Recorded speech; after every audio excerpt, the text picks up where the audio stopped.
This case boils down to one question: who was in control?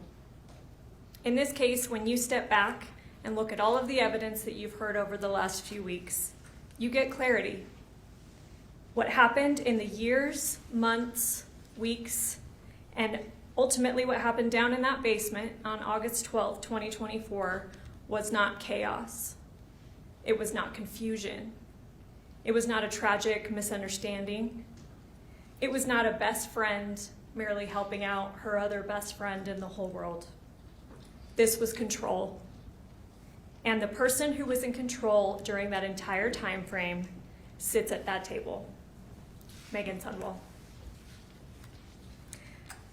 The judge instructed you on credibility, and that's in instruction 19. I won't read over it entirely again, you just heard it from the judge, but when you evaluate the evidence, use your common sense.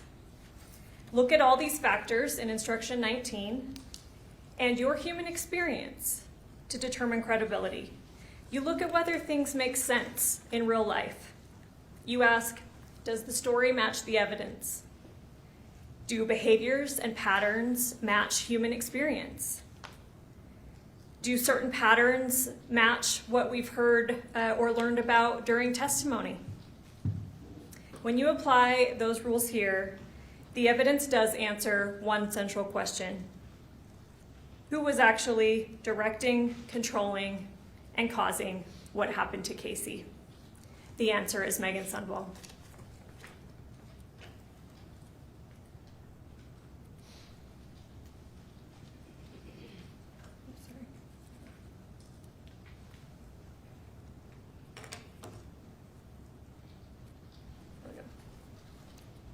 Let's talk about Kacee.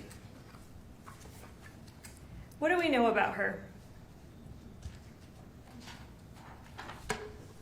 First, let's be clear about something the state is absolutely not running from. Kacee lied. She exaggerated illness. She misused medication. She made some poor decisions. Both sides, I think, can agree about that. She was a flawed person. She was a hurting person. The evidence shows, though, that she had real medical issues from early in life. She was only born with one kidney. She had surgery, I believe we heard it, at like 3 weeks old from that. She was exposed to long, early medical treatment. She lost her mother as a small child and her father as a teenager. Over time, she learned that medical crises brought attention, care, and connection. Much of her dishonesty centered around health. That context matters not to excuse her behavior, but to understand her vulnerability.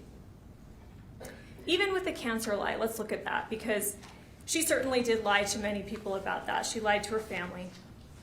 But with her family, they were actually seeing objective factors, objective things that made parts of her story seem believable. Medical supplies were being delivered to the home. She had a port. She had real infections associated with that port. She had legitimate knee surgery and physical therapy.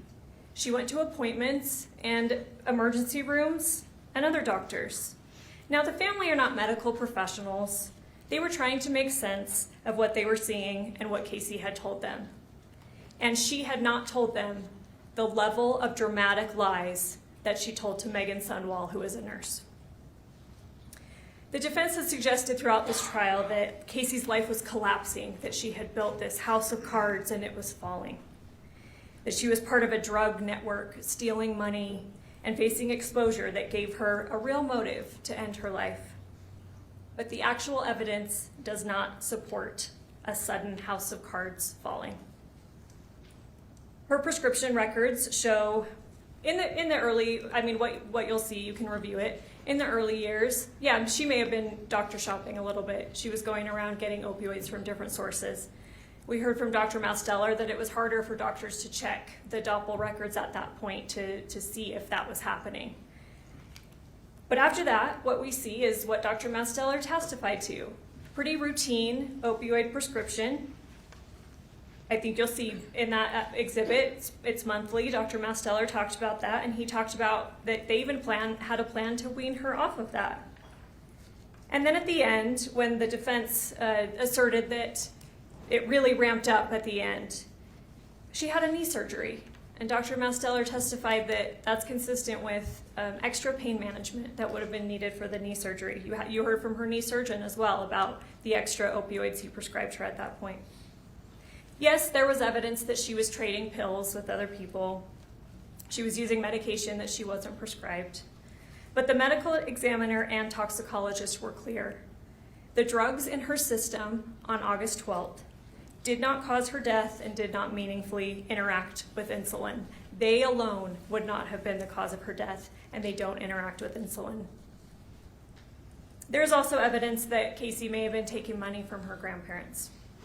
Even assuming that occurred, there is no evidence that she had been confronted, investigated, or was facing imminent consequences because of that. Family members testified. Mark said that he certainly would have sought repayment. He would have had a firm conversation with her about it. But he would not, initially at least, want to see criminal punishment unless it was, needed to get that repayment. We heard from her ex-husband, Kacee, and he testified he consistently helped her out financially. He bought her cars, he bought her clothes, he paid for the tires on her cars, he paid for insurance. He testified he would have continued to help her out financially. In fact, the evidence shows that Kacee was actually quite generous with her money, particularly with the defendant. We heard testimony from both Kylie and the defendant's own mother, Renee, that Kacee had paid for, and I believe even her father, Lee, that Kacee had paid for a trip to Disneyland for Renee's 60th birthday. And you'll see, and you've seen in the text, that the defendant is giving, that Kacee was giving the defendant hundreds of dollars shortly before her death. This is not evidence of someone whose world is collapsing overnight. This was Kacee's life as it had been for years. Messy, complicated, imperfect, but certainly stable enough that she continued planning surgeries, planning to escalate up in work, and daily activities. Flaws do not equal suicide.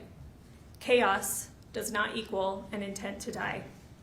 And most importantly, vulnerability does not give someone else the right to take control of whether someone lives or dies. Also, Kacee was not acting like someone determined to end her life. You heard the testimony just 2 weeks before August 12th, 2 weeks and 6 days. She underwent knee replacement surgery.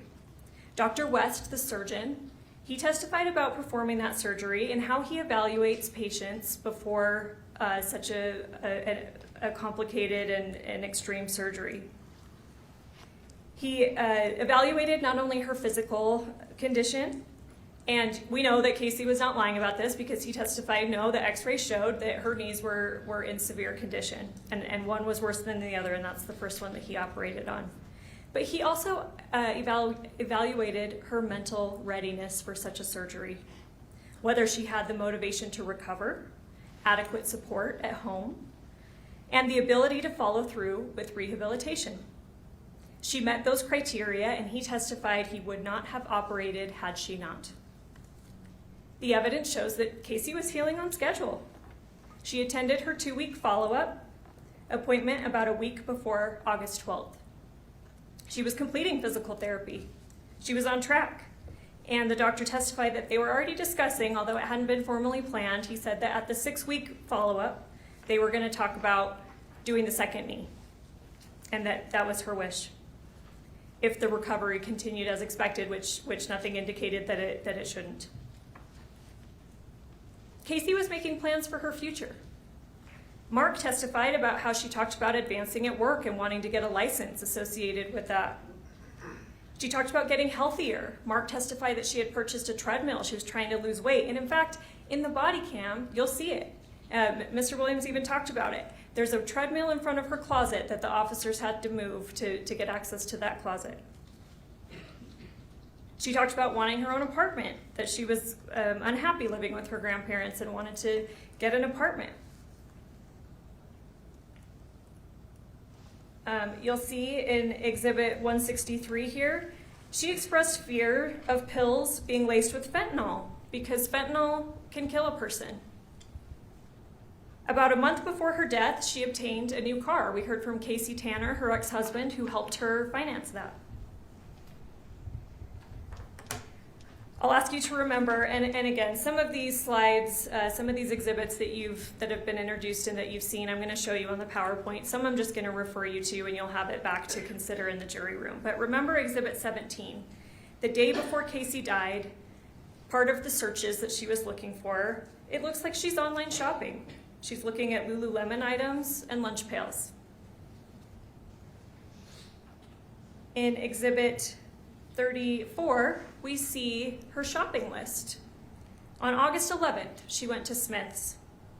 In addition to buying some treats for the defendant the next day that Meggan talked about in her interview with police, she purchased frozen pizzas, dog treats, and a car freshener. These are ordinary, future-oriented purchases, not the actions of someone planning to die within hours. Exhibit 35, there's the receipt for those items. She also had her dog Bella, whom multiple witnesses said that she treated like a child.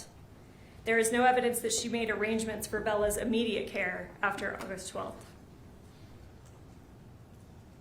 Excuse me.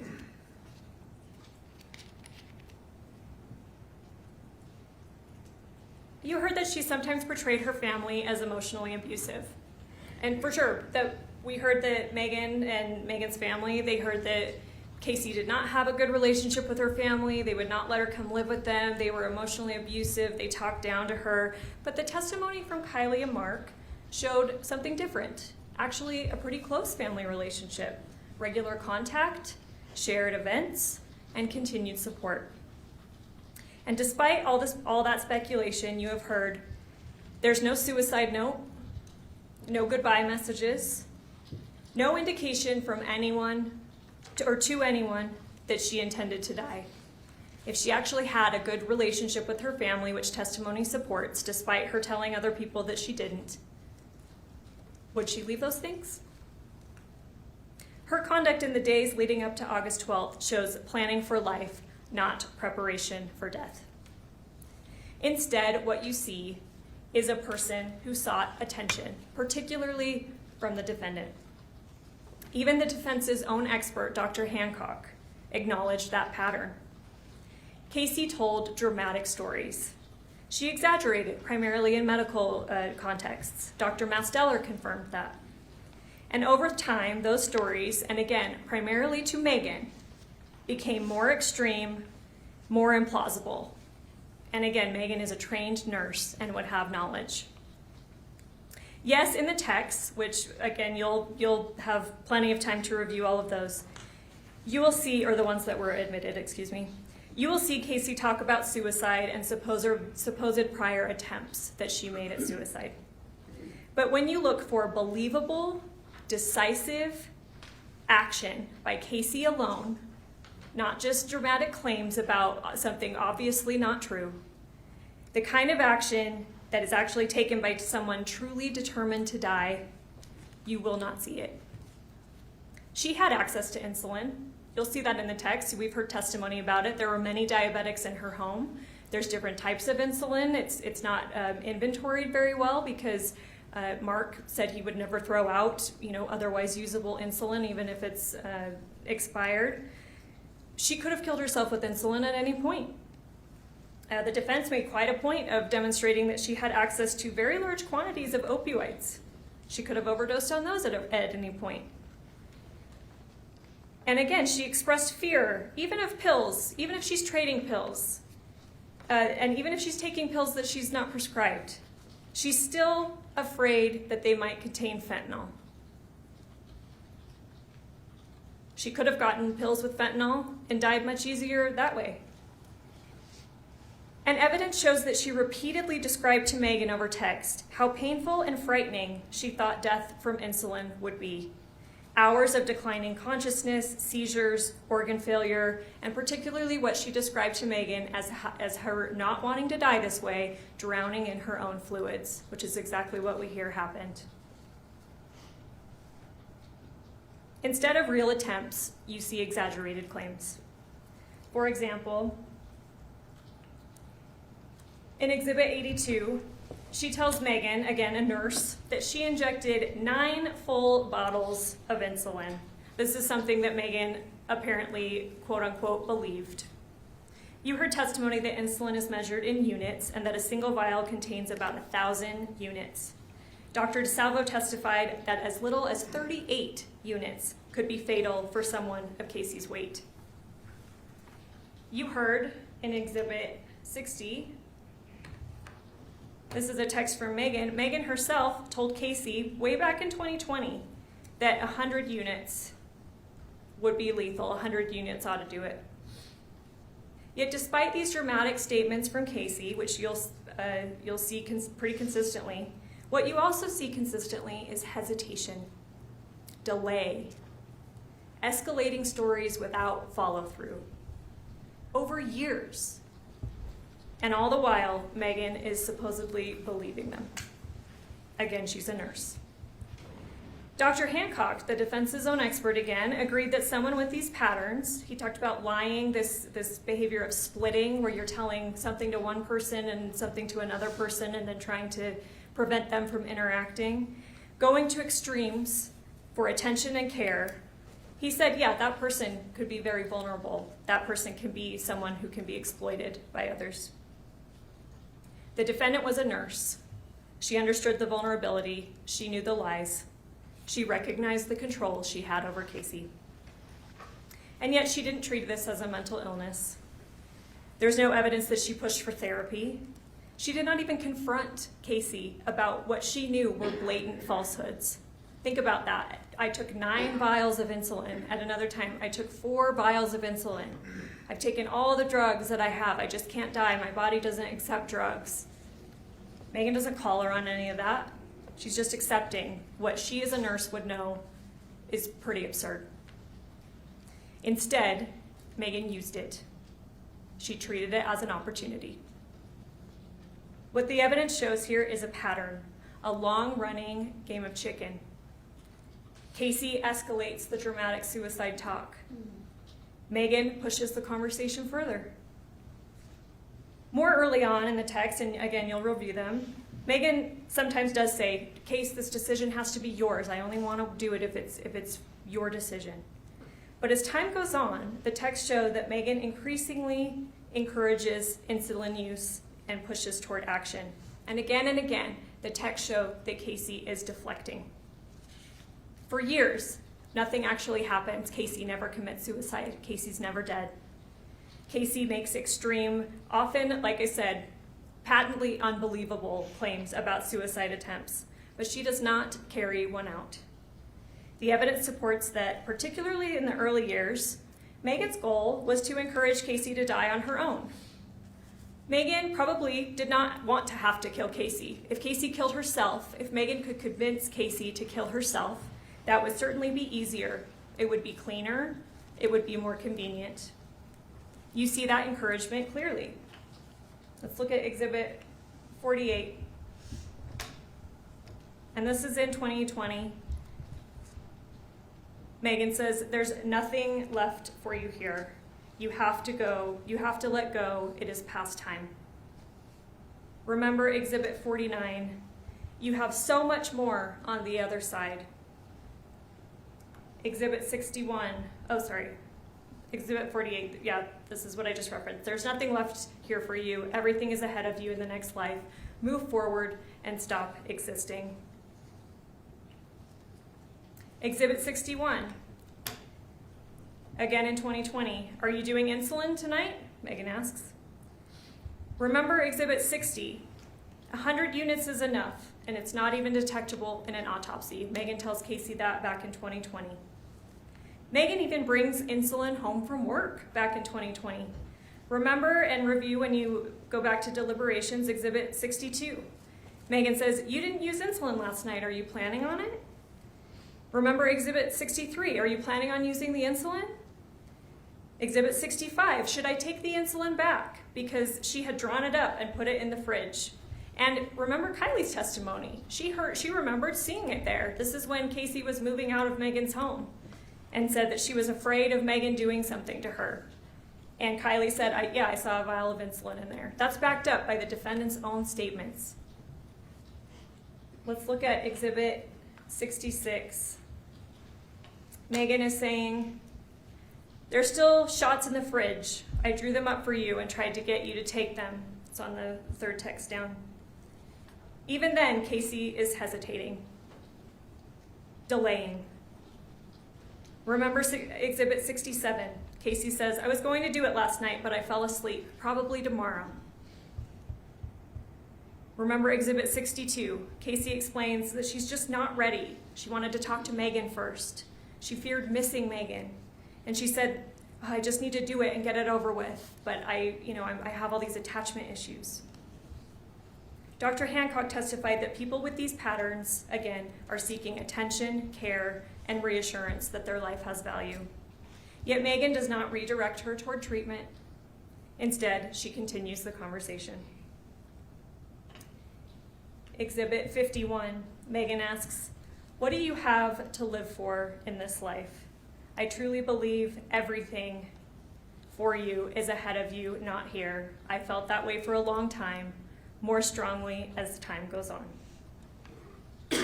Over time, it's becoming clearer to Meggan, even despite all this encouragement that Meggan is giving her, Kacee is not going to do it. She's not going to do it alone. So Meggan begins offering direct help. Let's get to 2021. Exhibit 52. "I will come over and help you do them. I'm happy to come over and help you if you are really ready to be done." Exhibit 53. "I don't think you will." And then she says something. She says, "Something's holding you back. Do some soul searching and figure out what's holding you back. When you are actually ready, you let me know and I'll be there to help you. You won't be able to do it alone." Meggan herself, way back in 2021, knew that Kacee was not going to do it alone. Meggan understands the dynamic. Remember Exhibit 70. Meggan suggests drawing up everything you've got and giving it through your port. And then she again asks, "Do you want me to come over and do it?" Still, we see Kacee stalling. Remember Exhibit 72. Kacee's delaying again. She says, "Oh, I was going to, my nurse was coming over, then I needed to take Bella out, then I fell asleep." And still we see Meggan pushing harder. Exhibit 133. Honestly, this is Meggan to Kacee in 2022. "Honestly, I think with the insulin, someone, should probably be me, should stay with you and continue to give you doses so it will actually stay low and you can pass." Ladies and gentlemen, this message marks a turning point. By 2023, the pressure still continues. Remember Exhibit 98. Meggan asks, "Are you wishing you went through with your plan?" Remember 55. "I really, really want to be be there with you when you pass." Exhibit 54, Meggan's talking about wanting to be present, and she's even coordinating the timing around childcare. Kacee again hesitates. At this time, she says, "It does not feel right." Go look at Exhibit 54 and see that. Meggan, again, she does say, "This is Kacee's choice, this is your choice," but again, never therapy, never intervention, never ending the conversation, never calling Kacee on what are increasingly dramatic and outlandish lies. By 2024, the dynamic really intensifies. The stories become more bizarre, more absurd. Remember Exhibit 81. Kacee, and this is a long exhibit, and I invite you to go through all of it. This is where Kacee is inventing this hospice. She's inventing multiple nurses that are coming over and doing different things. And if you'll remember with Dr. Masteller, I took some of these vital signs that these supposed nurses are communicating to Meggan through Kacee's own phone during this fake hospice. Dr. Masteller, again and again and again, "Nope, these vitals are not real. They don't make sense. They're incompatible with life." And every time I asked him, "Would you expect a nurse to know that?" "Yes, yes, yes, yes. Even Dr. Hancock, again, the defense's expert, he said he's not a medical doctor, and that's to be fair, but even he said some of these vitals are highly suspect. And yet Meggan continues to play along. She even responds, "It's a total mystery." When she sends her some kind of vital, and pretending to be a nurse, she says, "Hey, have you ever seen vitals this low? Even the doctor's confused." Meggan, it's a total mystery. Instead of challenging the obvious fabrication, she sustains this suicide narrative, and the pressure continues to escalate. Remember Exhibit 58, Meggan tells Kacee, "Easter would be a beautiful day to die." Remember 100, Meg says, "It would have been a good day for me to come and help you with the insulin."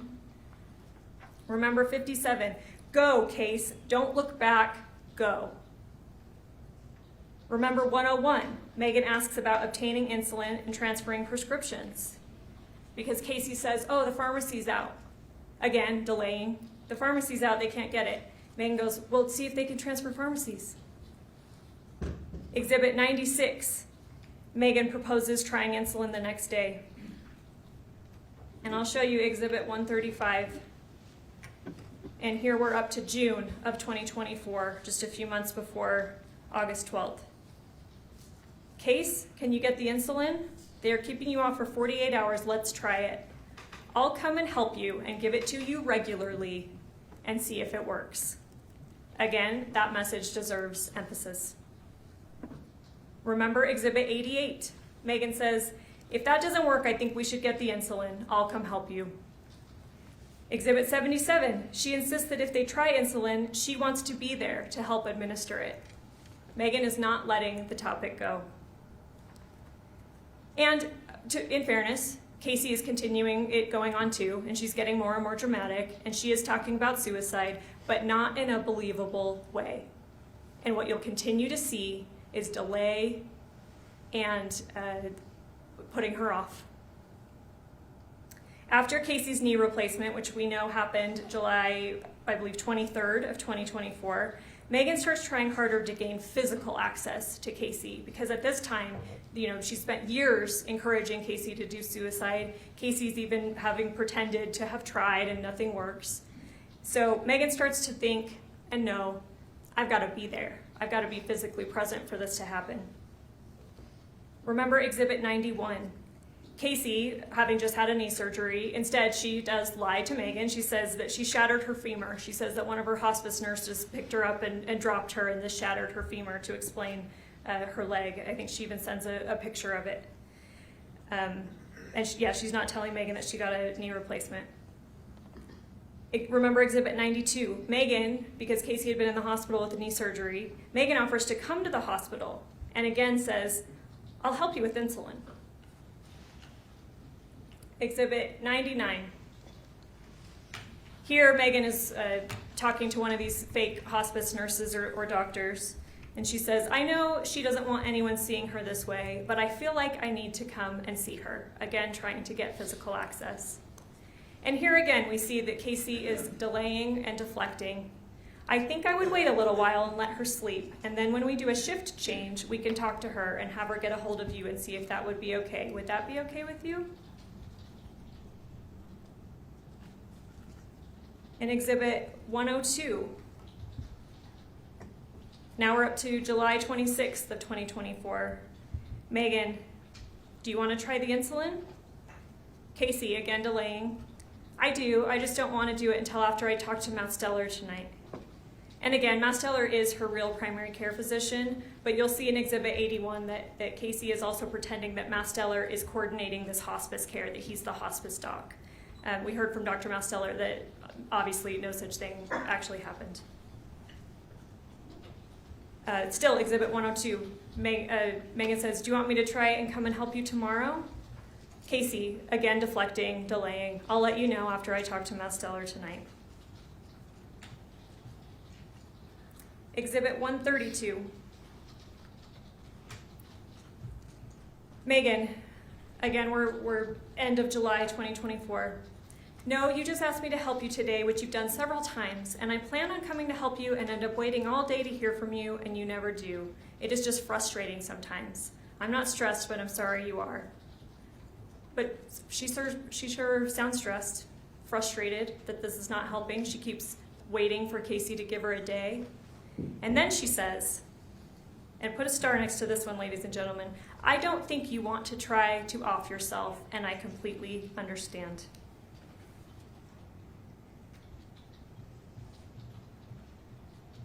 So shortly before, here we are, July 27th, 2024, she's even saying she doesn't think Kacee wants to kill herself. I'll show you Exhibit 76. Here we're to August 5th of 2024. Here's where you and I differ the most, I think. And it's the same with Mitch. You two are actually so alike. Your focus is on the now. Like you want relief now. Whereas I was focused on doing the insulin because it's a long-term solution. Not just for the now. You need a permanent solution, Kacee girl. Exhibit 94. And again, we're in August of 2024. Meggan, last night you asked me to think about what I thought you should do. Do you remember that? Kacee, did you come up with a plan? Amber's here, and you'll see in Exhibit 81 that Amber is one of these fake hospice nurses. And she's just getting stuff set up, but I'm hoping you came up with a plan so you could tell me before I fall asleep. But who knows, I might not fall asleep because yesterday I didn't. Meggan, my thought was give him until Thursday night. And if you still don't have a plan from him, and again, you'll see in Exhibit 81, this is this surgery. This is this fake surgery that Dr. Masteller is supposedly coordinating to fly up to Washington. They're going to do a surgery on Kacee that makes her body able to accept medications better so that she can then come back and kill herself. A doctor and a hospice team is supposedly setting this all up for Kacee, and Meggan is going along with this. Except she's not really. She said, well, let's give him till Thursday night, and if you still don't have a plan, let's try insulin over the weekend.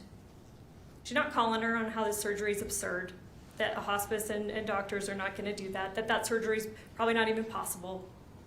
She just says, okay, yeah, well, let's give it till Thursday, and then we'll do insulin. Exhibit 105. Here we're to August 9th, 2024. Meggan pushes again. What do you have to lose by trying insulin? You didn't pay $900 for it, which is a huge blessing. Exhibit 106. Kacee gives this very long explanation that I won't read verbatim, but you can review it.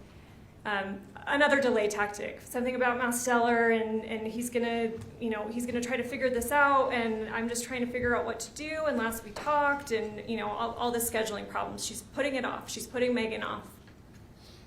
And Meggan again says, I said that we'd give him until Thursday, and if he didn't have a date for surgery scheduled, then we'd try insulin. Again, August 9th, 2024. Meggan is converting talk, drama, lies into action. Remember Exhibit 136, and this is a long one, so I invite you to spend time with it.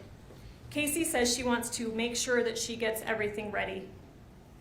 And this is, this is August 10th, 2024, so now we're just 2 days before the event. Meggan responds, hey, I'm not trying to pressure you, I'm just trying to help you think through things, but consider the tone that we're seeing in the messages I've shown you today and in the ones that you'll review back in deliberation. Consider the tone and frequency of these messages from Meggan. Is it true, especially throughout 2024, that Meggan's not trying to pressure her? Kacee explains that she does not want to upset Dr. Masteller. Again, that's not real because Dr. Masteller, he's just her primary care doc. He's not scheduling this surgery. She says that she does not want to upset Meggan, which I submit to you is true. She's very concerned about upsetting Meggan. But then, very importantly, she says she will begin drawing up the bottles. At this point, suicide talk has gone on for years without decisive action by Kacee. Meggan knows, as we saw in that text, Kacee's not going to do it alone. So what does Meggan say? Again, in Exhibit 136 that you'll have to review. I could make it work today, tomorrow, Monday even. You just tell me when. And you don't have to draw it up all yourself. I would come and help you. In Exhibit 136, we finally move to August 11th, the day before the overdose. Kacee says in here, second line of the first text, I spent most of the night drawing up the insulin. This detail matters. Even after saying she's prepared the syringes, though, she immediately goes back to delaying again. The very next message, my grandpa's in town, my family's coming over, so we could do it either later today. I didn't know we had family coming over. I can't go upstairs with my leg like this. The next message, I'm thinking we need to wait a little bit since my grandpa's brother and family are coming over. I just want to know if you're okay with that. She's putting it off. She's giving reasons why Meggan can't come over.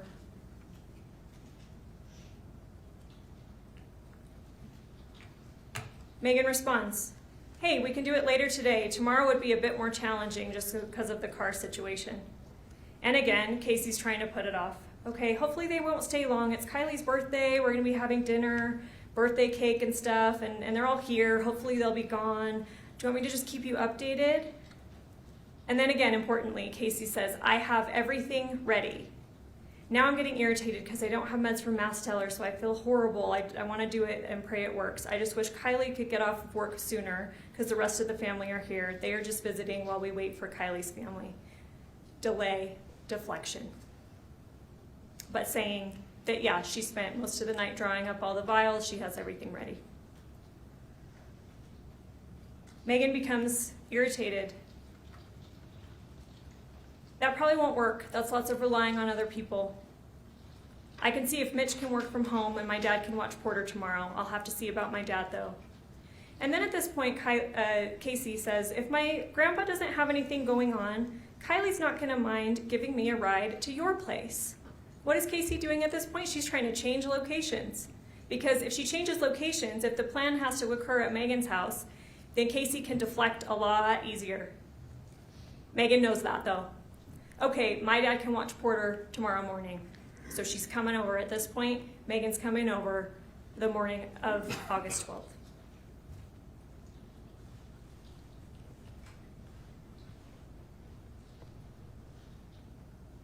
At that point, the plan is set. And this is another important one. August 12th, morning of. I'll be there in just a few minutes. Do you want to take some promethazine when I get there so that you are asleep when this is happening? Again, that message warrants emphasis. This is not vague suicide talk anymore. This is preparation for a controlled event. An event that Meggan apparently is expecting Kacee to be asleep for. What does that suggest? Is Kacee doing it herself? No. So you're asleep while it's happening. And again, this preparation follows Kacee's statement that she has already drawn up the syringes. Now let's switch gears. Why would Meggan want Kacee dead? Well, we've heard testimony about it. She believed Kacee's death would solve her financial crisis. Money explains why Meggan crossed this final line. Starting in 2023, Meggan's texts to Kacee show escalating desperation about money. Remember Exhibit 123. This is September of 2023. Meggan says she had to throw out the food from her freezer because it broke and they're going to be eating canned beans. Kacee responds that she wishes she had money to give Meggan and feels guilty she has not passed because the life insurance policy would sure make Meggan's life easier. Remember Exhibit 125. This is October of 2023. Meggan texts Kacee, Mitch's child support doubled. We get to 2024, and then Meggan's financial pressure is really escalating. Exhibit 126. This is January of 2024. I'm going to lie down and turn my phone off for a while. I am an absolute mess. I lost my job this morning. I'm sick about it. We are going to lose everything, Case. Our house, Mitch's stupid truck, our lives here. I'm feeling so hopeless and so discouraged. What am I going to do? I'm so tired of giving my heart and soul and always being hurt so deeply. I can't keep doing it. What am I going to do? I'm so ashamed. I keep losing jobs and people keep hurting me. There must be something wrong. It goes on. This really, really limits my ability to work and provide for my family. It doesn't even matter what happened, it's done, and I'm going to be the cause of us losing everything. Kacee responds, I'm sorry that you've been struggling. How's Mitch doing? Mitch is being sweet and sensitive. But then Meggan says, trade me places, let me go home, and you stay here in this awful place. Remember Exhibit 127. This is February of 2024. She damages her car again. Meggan does. Exhibit 128. If you dying would get me out of this mess and darkness I am in now, I would take it. February of 2024. Remember Exhibit 129. This is, again, February 2024. She says car repairs are going to be $4,000. Remember Exhibit 131. This is July of 2024. There are more car problems. It's overheating. Exhibit 157. July 29th, 2024. Meggan says, I know it sounds so dumb, but I saved up for these pants. I really, really wanted at the buckle, and I'm taking them back now because I can't afford groceries for my family, so it kind of sucks. Kacee, I'm so sorry. How much are the pants? Do you have your Venmo card on you? I sent you $320. Might be less because of the card. They sometimes take a fee. Kacee, again, Meggan, instead of buying groceries for her family, she's opting to spend over $300 on pants, and Kacee Venmos her that money. You heard testimony. Again, we've known that Kacee is paid for a Disneyland trip. She's sending that money a few weeks before her death to Meggan. Dr. Hancock explained that in relationships like this, sure, someone in Meggan's position in this dynamic could be motivated by the caretaking. That could be one explanation. But he said, when I cross-examined him, that they can also be motivated by things like gifts and money. Evidence shows you that Meggan needed money and she was sick of waiting for it. Frankly, Mr. Williams mentioned this in his opening. He said that Kacee was bombarding Meggan with all these texts. And you heard there is a total of 29,000 of them. You don't have all of them. Obviously, that would take weeks for you to go through. But you have a lot, and you'll see that, yeah, Kacee was sending a ton of messages, and Meggan was responding a lot.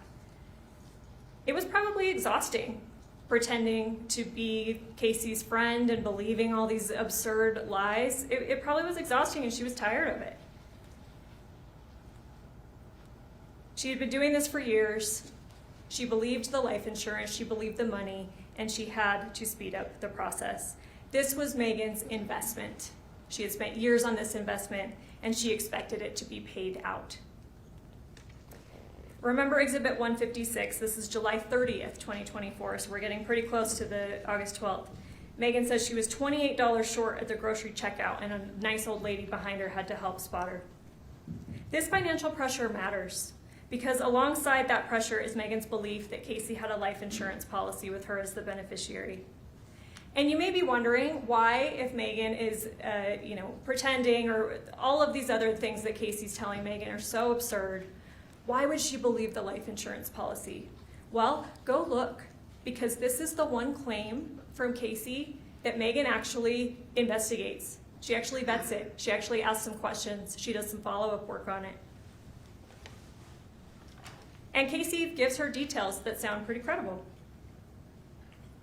Exhibit 30, this is, it looks like legitimate policy stuff at the top. There's a number that is the number that Meggan later gives to John Hancock when she calls after Kacee's death.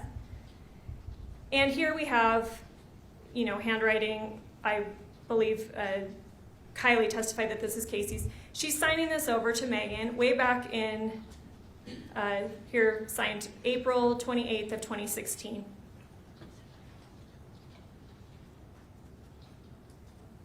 Remember Exhibit 115, this is April of 2020. Kacee reminds Meggan that she's going to receive the policy if Kacee dies.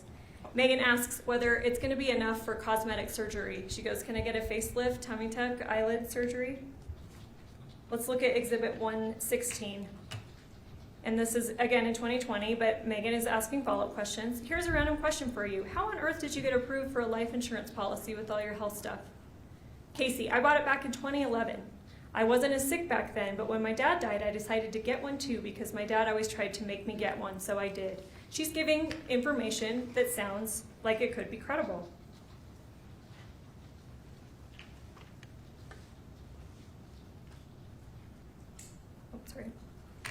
Remember Exhibit 117. This is July of 2020. Meggan presses again. Case, level straight with me, please. Is the policy real? I want to know about this. Kacee insists that the policy is real and says that she wanted Meggan to be surprised when an attorney called her if Kacee ever died to tell her that she would receive over $1 million. Let's look at Exhibit 119.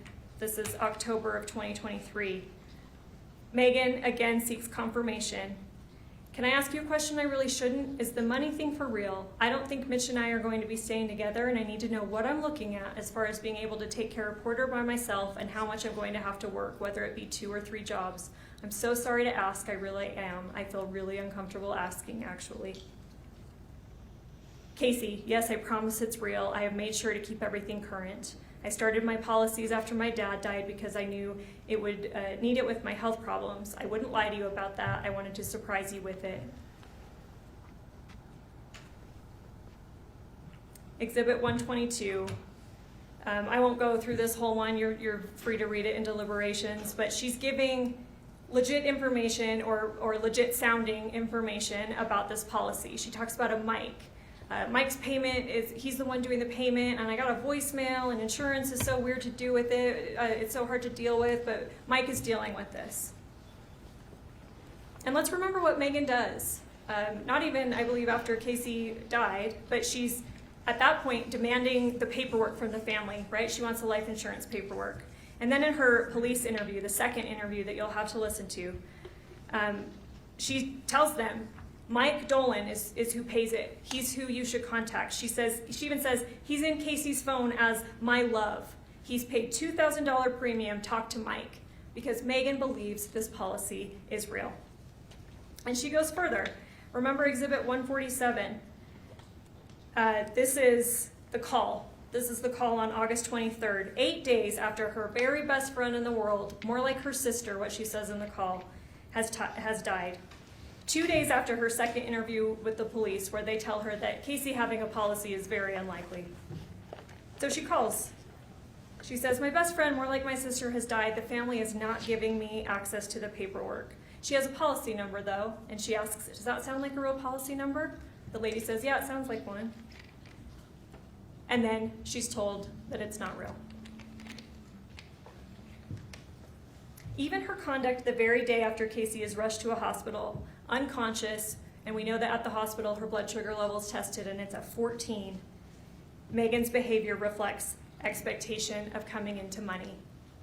You can look at Exhibit 16, and it's on August 13th, the day after the overdose. When Kacee is in critical condition at the hospital, you can look through what Meggan is searching on her phone.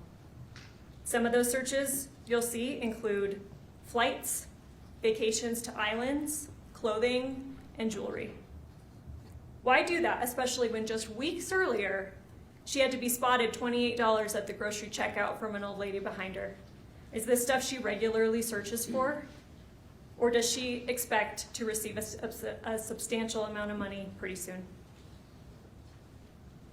Despite years of obvious exaggerations and lies from Kacee, Meggan maintained this relationship, not because she believed it, everything that Kacee was telling her, not because they're actually best friends, but because the evidence shows that the one thing she did believe was the life insurance policy and that Kacee's death could bring her more than $1 million.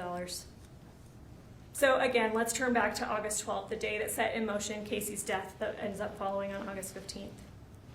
By this point, Meggan has turned years of talk into action, but she already told Kacee back in 2020 100 units would be fatal.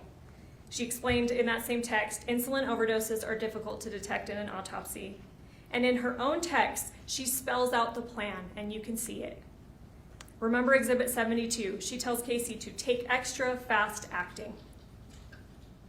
And again, Exhibit 133, which you've seen, but I'm going to emphasize again. Case, honestly, I think with the insulin, someone, should probably be me, should stay with you and continue to give you doses so it will actually stay low and you can pass. Exhibit 135. Case, can you get the insulin? They are keeping you off for 48 hours. Let's try it. I'll come and help you and give it to you regularly to see if it works. And finally, again, remember Exhibit 137, her last message before arriving, telling Kacee to take promethazine so she is asleep while it's happening. This is not compassion, this is planning. This is now execution of the plan. I want to talk about Meggan's control on August 12th. Mark testified that he saw Meggan arrive. He was working from home and he could see from the window that she arrives just before 10 a.m. She stayed until after 9 p.m. that night, just about 11 hours. During that time, I submit to you that evidence supports that Meggan controlled nearly everything. The lights downstairs were dim or off. She later described going over. Renee, her parents, testified that originally Kacee said, or Meggan told them, this is just a girl's day. Haven't seen Kacee in a while, gonna go watch the movies, we're just gonna catch up. Mark testified repeatedly that he thought no one was home though. No voices, no TV, no activity. He said he would have gone down to the basement probably a handful of times to get insulin or use the bathroom, and he didn't know anyone was there. He saw Meggan's truck pull up, and to be fair, she did park in front in that circle driveway. But he testified that he assumed that, yeah, one of her friends came over, and they must have left in Kacee's car from the long driveway that he can't see from his office. He thought that no one was there. Let's look at Exhibit 10, and next to it is Exhibit 176. This is the glucose levels. The first reading is at 9:18 before Meggan arrives. This is Kacee. Undoubtedly, this is Kacee testing her own blood because Meggan's not there yet. But what Kacee's doing is establishing a baseline, and it's within normal levels. It's 87. The defense, I'm guessing, is going to argue and suggested during the trial that she injected insulin before that time, and that there's no way to prove that she didn't do the injection before that time. But the evidence does not support that. Sure, there may be no way for us to absolutely tell whether insulin was injected before 9:18, but Dr. DeSalvo did testify that short-acting insulin has an onset of 15 to 30 minutes. At that early point, the numbers show only a slight downward trend, still within the normal range. More importantly, though, if Kacee is doing what Dr. Hancock suggested, maybe one of the patterns, if she's seeking attention, care, but not death, why on earth would she do the one act that is most likely to give her attention and care? Why would she give herself a dose of insulin before Meggan even arrives, knowing that Meggan's coming over? If she's seeking attention and care, does it make sense that she do that before Meggan gets there? For the first few hours, her blood sugars remain low, normal on the low end, but they're trending downwards. And then that pattern changes sharply. Dr. DeSalvo testified that around 12:30, the data shows a trend consistent with a large dose of short-acting insulin, and it's reflected in the rapid drop from 76 to 43 that you see in there. She explained that the sharp decline is not consistent with long-acting insulin, which would have, a gradual slope. That this is, at least, she can't say exactly how many doses have been administered or how much, but she said for sure, what's consistent around 12:30 is a large dose of short-acting to see that drop that we're seeing. And again, we know anything over 38 units with Kacee's body weight would be fatal, and 100 units would certainly be fatal and would certainly explain why hospital staff was unable to stabilize Kacee's blood sugar for days in the hospital despite continuous dextrose. Dr. DeSalvo testified how insulin works. It sits under your skin and it continues to dissipate in your body. And even with them giving her continuous sugars, they couldn't stabilize her blood sugar over days. Dr. DeSalvo said that would require a huge amount of insulin to be on board. With what we know about the glucose levels, let's look at Exhibit 37. And let's take for argument sake right now that let's say a huge dose was given at 12:30. At 12:47, shortly after that, Meggan texts a number that she identifies as Dr. Masteller, but we know from Detective Farney that this is actually the old number of Kacee's grandfather. This is not Masteller's actual number. Hello, Dr. Masteller. This is Meg, Kacee's friend. I'm just trying to touch base with you and see where we are at with getting the surgery scheduled. Kacee's memory isn't the best, so when I ask her, she isn't always very clear. At the same time, though, Kacee's glucose is dropping, and it's starting to drop more dramatically. DeSalvo said that short-acting insulin causes confusion, sweating, weakness, disorientation. Yet Meggan doesn't tell this doctor that she's supposedly texting that she's even with Kacee. She doesn't make it clear that, hey, I'm with Kacee at the time. She doesn't describe any symptoms. She doesn't ask what to do. She doesn't attempt to verify any DNR that she's supposedly been talked about or told about. She's not seeking medical guidance. She's creating a record, because what did Lee, her dad, testify to when he later showed up? He said, she told me, I've contacted the hospice doc and we're waiting to hear back. She contacted him, all right, but or who she may have thought was him, but obviously it's not his number. But she doesn't give any relevant information about what's happening at the time. Let's talk about the medical emergency. Dr. DeSalvo testified that anything below 50 is hypoglycemia. That's a medical emergency. Before 45, she said it's a critical alert and that every nurse is trained to recognize and know this. The numbers continue. At 12:30, Kacee's at a 76, drops to 43 at 1:43, and at 2 p.m. she drops to a 30. At those levels, Dr. DeSalvo said that the symptoms that we're probably seeing are progressing towards seizure and coma. And you know what? We know that happened, because in Exhibit 27, Meggan is texting her own mom at 1:59, and she says, I'm still here with Kacee. She's not doing too great. I can't even get her to wake up. So we know, at least from this point on, from the defendant's own words, Kacee's out of it. And that's exactly what the medical evidence predicts. Yet Meggan doesn't call 911. There's no evidence that she attempted to contact Dr. Masteller again or contact another physician. She continues to control the conduct and information people receive. Dr.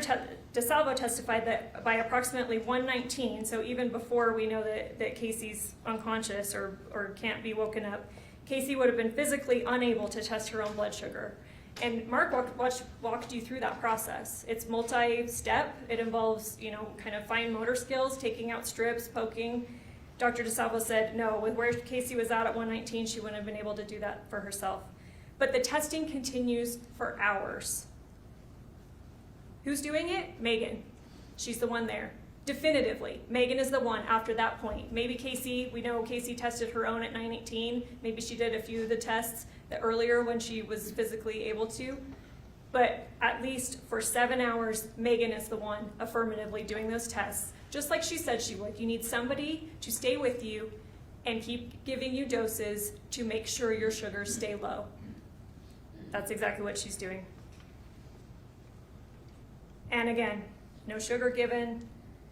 House remains quiet, and Meggan is testing to ensure that Kacee's condition is worsening.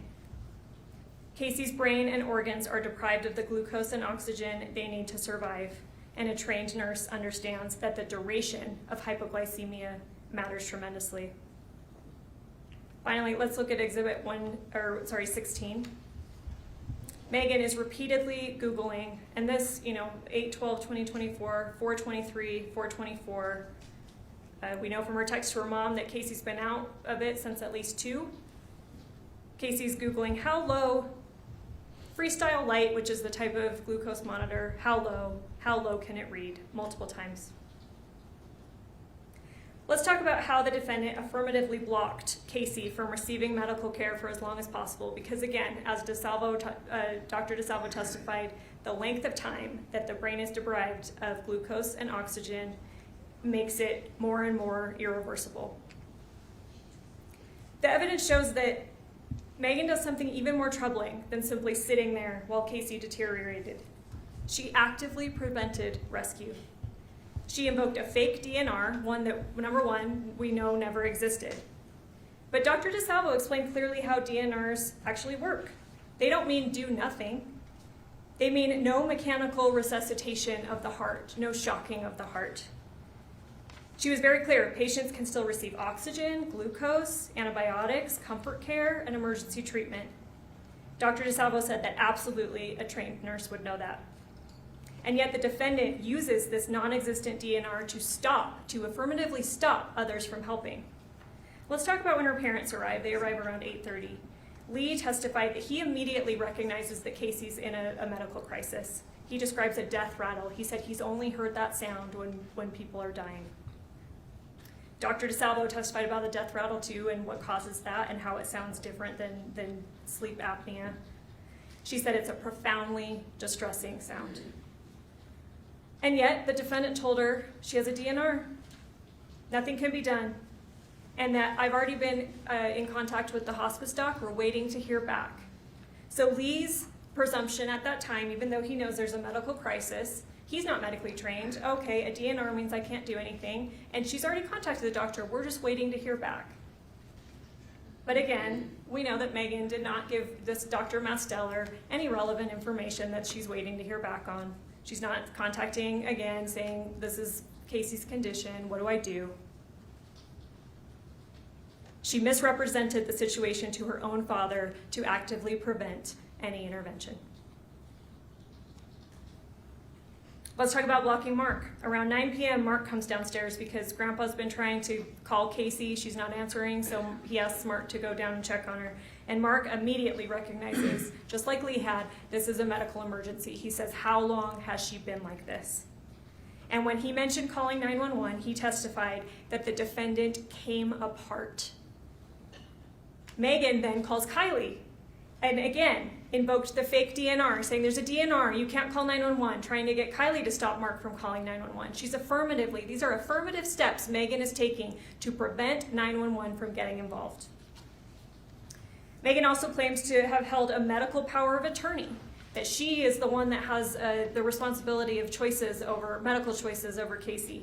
But we know again that that's fake, that number one, it didn't exist, and again, this is something that either Dr. Masteller or Dr. DeSalvo testified that, no, that's like legal documents. You'd have to go sign paperwork. She would have had to have seen something. It would have to be in front of a lawyer or a notary. Meggan would absolutely know that she did not have medical power of attorney, and yet she's asserting that she has the responsibility over Kacee's care. You may wonder why the defendant invited her parents over that evening at all. Let's consider that. The evidence suggests that she probably expected Kacee to die much sooner because she originally had dinner plans with them. She called them in, and doing that, she does say around 2, Kacee's not doing well, but she's not leaving because, again, she needs to make sure that Kacee is dead to the best of her ability. And so she calls them in to frame the situation as a spiritual release, consistent with her religious beliefs. She wants Lee to give a blessing of release. Maybe she genuinely believes that will speed up the process. But it also creates plausible deniability because at this point, Kacee's been unconscious for hours. If you're murdering somebody, why on earth would you invite your parents over to the scene? It's not something that it sounds very reasonable, right? But Kacee's unconscious. Kacee can't tell them what's going on. And Meggan already knows that she's going to take steps to try to block any 911 or block any rescue. And Mark didn't know that they were there since, as always, they parked on the street and they entered the house from the back way, the back patio, so no one in the home knew that they were there. And yet the defendant still affirmatively lies to them about what happened. She tells the parents, at some point we're watching movies, we're chit-chatting, Kacee went to the bathroom, she was in there forever, I couldn't get her to come out, I banged on the door, I finally got her to come out, she was all loopy, I had to help her to the bed, I have no idea what happened, she must have taken something. She later repeated that same story to the police in one of the interviews. And her account only began to change once she realized investigators had more evidence. Remember Exhibit 22, this is a recorded call where Meggan says, maybe she needs to say that she knew what Kacee was doing and didn't help her. This shows, consistent with obstructing justice, which I'll get to in a second, Meggan's story is shifting based on the audience that she's talking to and her perceived evidence, what she knows that the police have against her at that point. And at this time, best case scenario for her, because she knows the police had the texts, she knows some different things, Well, best case is that I knew that Kacee was committing suicide and I didn't do anything to help her. But Lee testified that the family did not even learn the full scope of the evidence until shortly before this trial. Lee said that I think up until 2 weeks before this trial, what they believed was still the bathroom story, that Kacee must have taken something, Meggan had no idea what, and she just helped her to bed. Let's talk about EMS and how Meggan blocked that. Defendant left the residence before EMS arrived, providing them no information that could have assisted quicker treatment of Kacee. And the defense attorney, Mr. Williams, brought this up, that this was because Kylie had just angrily, she used choice words, she swore at her, she said, "I'm gonna ruin you," she accused her of murder. And then he introduced this idea of panic, that if you're in a panic, you're not behaving rationally, you're doing things that you normally maybe wouldn't, or that you know that you shouldn't do. But what does she do? Sure, fine, that could explain her leaving the home, but she doesn't leave the scene. Lee and Renee testified that they got in the car, drove a little bit up the street, and watched for about 20 to 30 minutes to see what would happen because Meggan was so concerned about Kacee at that point. If she were truly concerned, she could have approached EMS without anyone in the house, without Kylie, Mark, anyone knowing that she was still there. She could have approached EMS outside and given critical medical information that could have allowed them to treat Kacee earlier, to know what was going on with Kacee earlier, but she didn't. DeSalvo said that with a blood sugar as low as 14, minutes matter in saving, and yet Meggan affirmatively chose not to give EMS information. I'm going to very briefly address the investigation because we heard a lot about it in trial, and I'm guessing that Mr. Williams is going to spend some time on it in his closing. Was the investigation perfect here? No. In hindsight, could some things be done differently? Yeah. Is that probably true of every investigation? Yes. Let's remember how this case began. It was dispatched as a medical call. By the time law enforcement understood that they were dealing with either suicide or foul play, the scene had already been disturbed. The patient was still alive, EMS was down there, things were being disturbed, and even the defense's own expert, he seemed to think that's reasonable. Yes, obviously you deal with a patient that's alive before you start preserving the scene. Detective Farney testified that she followed the evidence where it led, and she did collect some critical physical evidence. There was a syringe found on the bedroom floor that, granted, EMS had moved to the side table because it's a syringe and they're, working on Kacee. It's a small space. They don't want to step on a syringe, so they did move it. Although it wasn't found until a few days later, there's an insulin vial found in the outside patio trash, wrapped in a rag, and then hidden inside a soda box, missing approximately 100 units. Let's talk about that vial, because it was tested. It was collected and tested, and granted, it wasn't found until a few days later when Mark went to empty the trash, and had he not stepped down on that soda box to compact it, to throw it away, probably never would have been found. But he did find it, and he called Farney, and she told him, take it out, set it up, and whatever you think of whether this was a smart idea, let's think about what we know about that. Mark took out the items, set them up, and it was photographed, and he sent it to Farney. So for sure, we know that vial was handled at least twice, even in the home. We know that someone wrapped it in a towel, put it in the soda box, put it in the outside trash. We know that Mark, a few days later, found it, took it out, set it out for a picture to be taken, and then I think he testified that Farney told him to put it in a bag so she could collect it later. So it's handled by people, it's being moved. And yet testing revealed no detectable prints or DNA on that vial. This matters because it shows something pretty simple. People can handle objects and still leave no forensic trace. There may be many possible reasons for that. Prints may not have been deposited, they may have been wiped away, or an item may have been handled by someone who might have reason to be wearing gloves. Might that be a nurse? Even if the Fantabox, Mr. Williams made a big deal about the Fantabox not collected, it wasn't collected, what could that have told us? Well, let's assume it was. Let's assume that we even find prints on it. It could have contained multiple innocent prints. Kacee's, it's her drinks, you know, that's what she drank.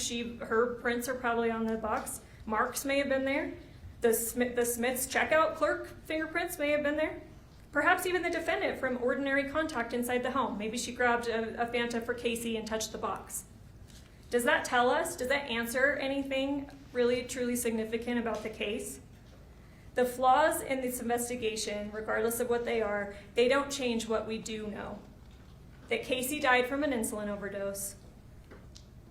Other drugs present in her system would not independently cause her death. We know for sure that the defendant was present for nearly the entire day. And we know from the defendant's own texts that the plan had been building for years. Those messages, ladies and gentlemen, hold more evidentiary value than any fingerprint or lab result. They show intent, they show preparation, they show control. This case is about whether the defendant caused Kacee's death. Even if you believe Kacee sometimes talked about suicide, the real question is what she actually intended and what the defendant chose to do. Again, this was not compassion, this was escalation, this was a deliberate blocking of rescue. That is homicide. Now let's look at the law. Sorry, I'll try to speed things up. I know you've been going forever. Instruction 32 that the judge gave you, this is count 1, aggravated murder. And these are the elements, and I suggest that you treat them kind of like a checklist. You have to find all of these beyond a reasonable doubt, and I'll talk about that standard in a minute. But basically that means that you have to be firmly convinced of each of these elements before you can find guilt. So treat it like a checklist. The defendant, Meggan Sundwall.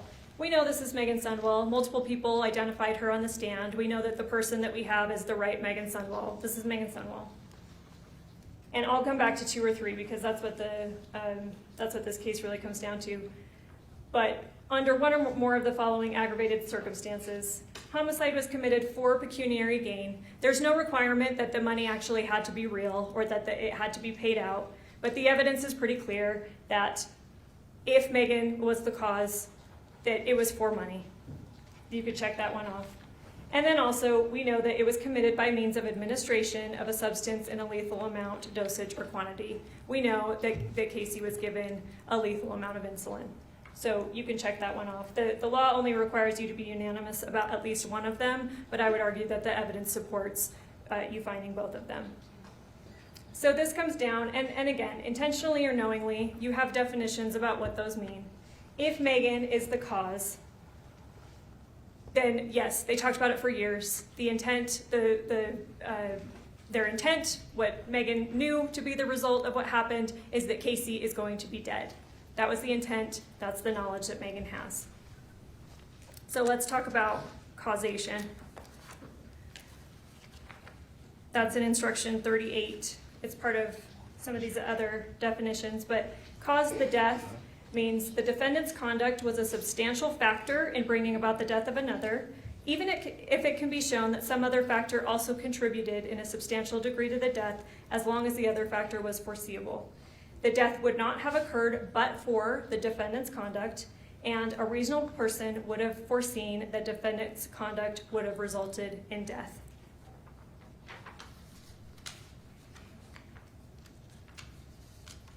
The defendant acted, Kacee died, the defendant caused that death. You do not have to be unanimous, I want to be clear about this. You only have to be unanimous that Meggan, of course all of these other elements, but the cause, you only have to be unanimous that she caused. The exact mechanism of how the cause happened, you don't have to be unanimous about. You only have to be unanimous that she caused the death.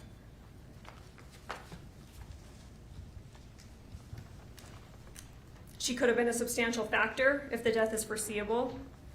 It does not require her to be the sole cause. You do not have to agree on every mechanism of how she caused it. I want to talk about manslaughter, which is the lesser included that is an option for you here, and that's in instruction 33. Sorry, let me get my papers together. And this one here is the aiding suicide. Here, again, You have to be beyond a reasonable doubt firmly convinced of every one of these elements for you to find this. And again, treat it like a checklist if you want. Again, we know Meggan Sundwall. But here, with knowledge that another individual intended to commit suicide or attempt suicide, intentionally aided the individual to commit suicide. I want to hit the aiding really fast. You have that in your definitions. The same, I believe it's 38. Aiding means the act of providing the physical means. Providing there, in turn, you look at providing means to administer, prescribe, distribute, or dispense.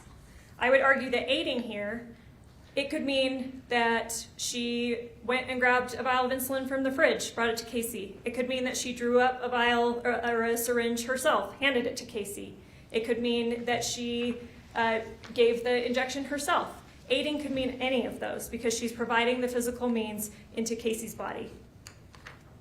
But this one, number 2, with knowledge that another individual intended to commit suicide or attempt to commit suicide, I would argue to you that the evidence does not support that.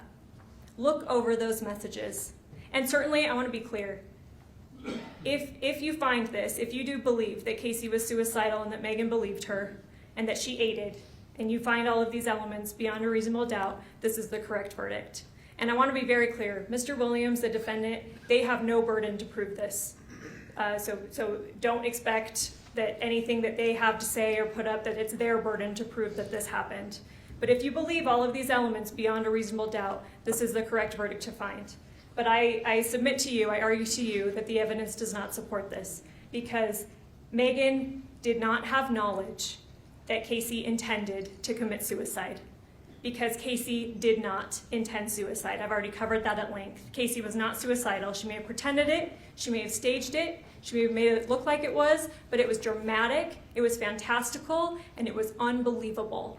And this here, right here, requires Meggan to have knowledge that Kacee had that intent. When you review all the text messages, I argue to you that there's no way that Kacee or that Meggan would have known that Kacee actually intended suicide.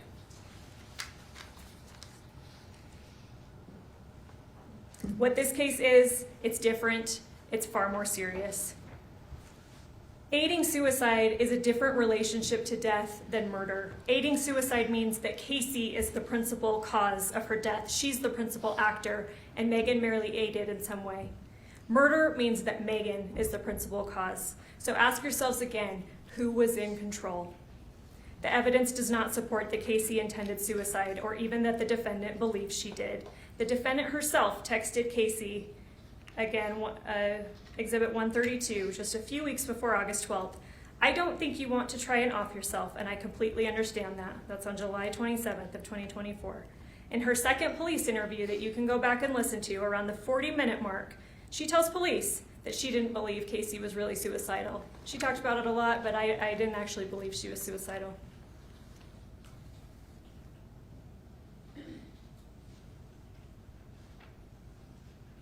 Consider the physical evidence. So a bunch of syringes were found, but I'm going to talk about the 2 primary ones. The one on the floor that EMS moved to the table, and then the one found in the Fanta box days later outside. We heard from FBI scientist Chad Moore. And to be fair, Mr. Williams pressed him on this, and he did say that there are certain things that could degrade insulin or change its properties, its chemical structure. But he testified he saw no protein remnants or degradation products he would expect to see if insulin had ever been in those syringes. Even after cross-examination, he maintained that he would still expect to see some trace. Ladies and gentlemen, the evidence supports a simple conclusion. Those syringes never contained insulin. Even if the other syringes in the house, we know that Mark ended up finding one in the closet after he had to pull up the carpet after the flood. Why would that be there? If Kacee is suicidal, or we heard evidence of other syringes found in Kyle's room in a desk, in another room down in the basement. If Kacee's suicidal, why would she use her last moments or time of consciousness to go hide the mechanism that she's using to kill herself? Why would she do that? Why would she hide a vial of insulin? Why would she wrap it in a rag, put it in a soda box, put it in the outside patio trash that really only she used, expecting no one else to find it? Why would she do that if she's suicidal? Why would she care? Even if she were trying to maintain the life insurance story, that still makes no sense because guess what? She already told the defendant that the policy covered suicide. Exhibit 153. Back in 2023, Kacee says, my life insurance does cover suicide because when I signed up for it, it said I had to go at least 2 years without doing that, but it would be covered after that. So someone controlled that evidence. Someone hid or removed the syringes that were actually used, that actually contained insulin. Someone wrapped that vial, punctured 13 times, suggesting multiple doses given, in a rag and placed it in a box in the outside trash. If Kacee intended suicide, again, I maintain there would be no reason to hide the instrument. But someone committing murder would have reason. Kacee's stories were fantastical. Her lies were obvious. The defendant, a trained nurse, could see that. Kacee was desperate for attention, particularly from the defendant. Kacee was seeking reassurance, probably even someone to stop her, to tell her life mattered. Instead, the defendant pushed. Obstructing justice, I'll cover quickly. It's instruction 34. We know that Meggan deleted texts. Agent Sightsinger talked about that. They're not routinely deleted. Her phone's not set to that. They're about insulin, they're about life insurance, they're about suicide.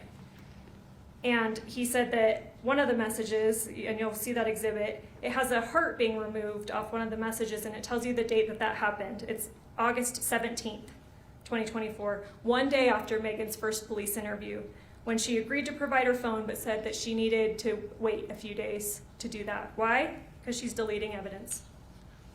Obstruction can also be based on lying to police, and again, we see that, and you'll hear it. She told them originally in her first interview, I have no idea what happened. It's the bathroom story that she told her parents. I have no idea what happened. She went to the bathroom. I have no clue. And then she makes that call. I think I need to say that I knew what Kacee was doing and I didn't help her. So obviously she lied to the police. You have to be unanimous. Again, that's one of those ones that you have a special findings form. You have to be unanimous at least to one. You have to agree on at least one, but the evidence supports both. For years, there was dramatic talk, escalating talk, stories that grew more and more extreme, but nothing actually happened. Kacee never did anything, nothing irreversible, until Meggan stepped in. This wasn't chaos, it was structured, it was directed, it was controlled. This was betrayal of Meggan's specialized knowledge and human trust as a friend. Meggan Sundwall did not just idly watch as Kacee declined. She actively controlled whether Kacee lived or died. Meggan Sundwall caused the death of Kacee Terry with a lethal amount of insulin, and she did it for the money. We ask that you convict of aggravated murder. Thank you.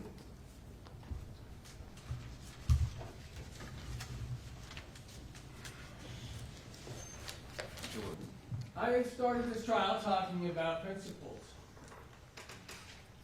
The bedrock principles of our country, the bedrock principles of this trial, the bedrock principles of what this trial means versus what one might think, what one might look like, what stringing together cherry-picked texts out of tens of thousands could be told in the way of a story by a really skilled lawyer, using words. A reality TV show, of course, it's not Nancy Drew. This is, can it be proven here under the rules of this courtroom? And what that means under beyond a reasonable doubt is any real possibility that's in the definition that Meggan Sundwall is not guilty. And it's proof. Our system requires proof. Not just a good stringing together of suspicious looking things. suspicious looking words. You heard Detective Farney acknowledge that while we have these jury-picked texts from all these years, this was constant. This was not Meggan pushing buttons. This was quite the contrary. The notion of control is very interesting that Ms. Hunt brought up. I submit to you what you saw and what this dynamic and what you understood from Dr. Hancock is a control stream that goes the other way. The maladaptive behaviors of Kacee Terry are quintessentially designed to control the other parties. And we'll get to some of that in a minute. I'm not going to lecture. You took an oath. It is absolutely, I am certain, that you held it throughout the trial, that you paid obvious and close attention. You thought critically while this information came to you. I'd rather have a conversation. What I say isn't evidence. The judge has told you that. What Ms. Hunt says isn't evidence in and of itself. The conversation that I would like to have is the principle of proving something, not just showing what it looks like. Meggan certainly made herself look guilty. I said right in opening, you may think she's guilty of a crime, and that means you have to acquit her. In our system, you have to prove it. You have to prove the crime happened. You can't give a long recitation of why it looks like it happened. That's the theme of the case. Keep in mind, these texts, this evidence that the government wants to use as evidence against Meggan are a two-way street. They're both involved in this. They're both texting each other. This isn't one person pressuring her, waiting for years to have the right opportunity to murder her in cold blood for money. That's what these texts prove. And yeah, deletions. Under circumstances where, of the text, of some, under circumstances where even Detective Farney acknowledged, I think, and Sight Singer, these are obviously going to be immediately known to be different from Kacee's. They have Kacee's phone. When Meggan hands her phone over within days, it's obviously going to be known that she tried to delete some texts. And she explained why. That she didn't want to make herself look guilty. She had been accused, and you will determine how significant this was, but I submit that this was not just a calm suggestion that, I'm going to accuse you or you did something wrong. She was screamed out of the house, told her life, her nurse's license, and her life would be ruined because she was a murderer.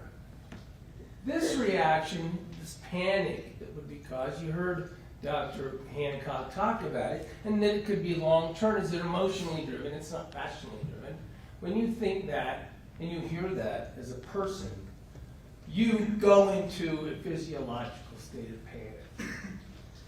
And you think emotionally, oh my gosh, what's it going to look like? What's someone going to think? And you do dumb stuff that makes you look worse. But it's obviously dumb stuff. You delete some messages and you turn your phone over knowing it's going to be known that you deleted them.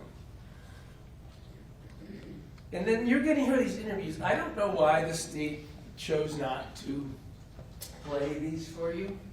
Maybe it's because they thought she'd look worse if you just listened to them all at once. I don't know. You'll have Meggan's full interviews, it's interesting. You'll hear the dynamic of how it goes. You'll hear someone in panic, flailing around, answering the questions,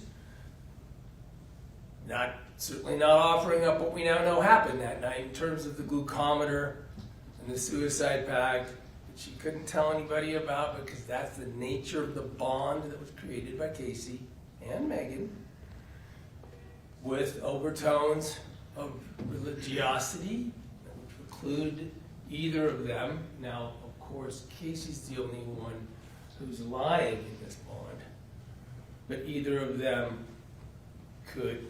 were precluded from, it had to be, it was their own pact, it was their own agreement. The suicide portion had to be secret, it had to be confidential.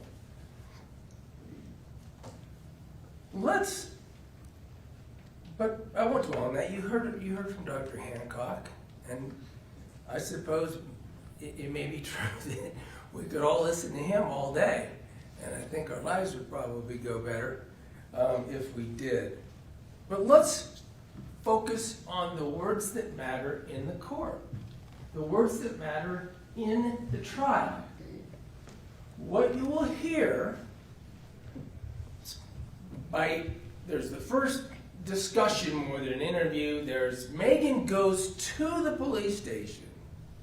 She's so upset still and believing in this bond, in this circumstance, that she's upset that she doesn't have what Kacee told her she'd get. Letters to her, personal items. She's still in the mindset that she is due these things from Kacee. She goes to the police station and asks the questions. And she talks about, look, I'm really freaked out about these accusations. The nursing license matters. And what's going on? I do some of these things, and they're accusing me and kicking me out of the house. She can't stick around. She's kicked out of the house. You heard about it. I'm going to call the police. You're trespass. And by the way, they have her number. The police have her number immediately that night. You haven't heard that they bothered to go talk to her. They bothered to just even talk to her for days. But she says, but I didn't help her. I didn't do anything. This trial is entirely about proof that Meggan Sundwall did something. It has to be proven that she did something. And then she spoke in volumes. In our criminal justice system, she told you and everybody, I'm not guilty. And that triggers the process of having to prove. Not that she looks guilty, not that are really good lawyers with a lot of time can put enough text together to make her look guilty. And the police knew it. 2 weeks from this event, the final interview that you will hear with Meggan Sundwall occurs. Detective Farney and of course Special Agent Hales, who's there for every meaningful part of this case, working for the prosecutor's office. I'm going to go through the statements. This is the final meeting where the police describe what is required in our system. The police tell her, doesn't look good. What does it say? Here's what you'll hear. Hales, we have a suicide or a homicide. One or the other. Here's the deal. There's evidence at the crime lab that we're waiting for processing, and obviously we're waiting for toxicology. I don't know what happened, but I can tell you, Meggan, that from the text messages and the deletions of the text messages and the specific way they're deleted, it doesn't look good. The implications of that, and the Detective Farney chimes in, it just doesn't look good. I mean, if you can look at the optics of it, like yourself, take yourself out there and you read the message Special Agent Hales. Perception. That's all it is. Perception. You'll hear these words in the interview. And then just getting right to it. Did you inject insulin into the port on August 12th while you were there? Meggan, no, I did not. How more blunt can I be, says Special Agent. Did you inject it into somewhere else, says Sparty. Did you give her any insulin? I did not give her any. Did you touch any syringes? Touch DNA. No. Your DNA on anything? I did not touch any insulin. And this is what Special Agent Hales, who works for the Utah County Attorney's Office, said to her. From this point forward, we're going to work strictly off the evidence that we have. When that's going to take some time, we have to wait for toxicology. When you get there, to discuss whether that proves, beyond a reasonable doubt, that Meggan Sundwall did something in that room. We've got to wait for the crime lab, fingerprints, DNA, etc., right? But there is other things going on, and again, that stuff comes back to you, and it might not. I hope it doesn't. For your sake, I hope it doesn't. The next days are going to be waiting for evidence. They are confronting her about not looking good because of the texts, because of the nature of them, because of the words in them, because of the actions of deleting words. The next days are going to be waiting for evidence. And if we can prove through evidence that you did, like DNA, fingerprints, toxicology, we'll see. It's not there, then our charge won't happen. So that goes back to the very blunt question I asked you, and you said no, and that's great. But if there's evidence, again, evidence to prove otherwise, we have a problem, he says. And if there's not, I will ride off into the sunset. There really couldn't be probably a better dissertation than by Special Agent Hales of an acknowledgement of as bad as it looks, and as much as can be strung together to make you look bad, including your actions, Meggan. To go to court, we need evidence and we need proof. And you know where I'm going with that. You saw it in the trial. Frankly, as we're going to turn to a minute, the police and the government ran from the evidence. They ran from the kind of evidence that they need to prove in a court of law that she did it. She did something in the room. You have to understand, of course, this relationship, even to understand the words. The government's case is based on words, a pile of texts, and this notion of control, I submit to you, think about, you saw the trial and you see the evidence. Who's in control? And we'll talk about the 12.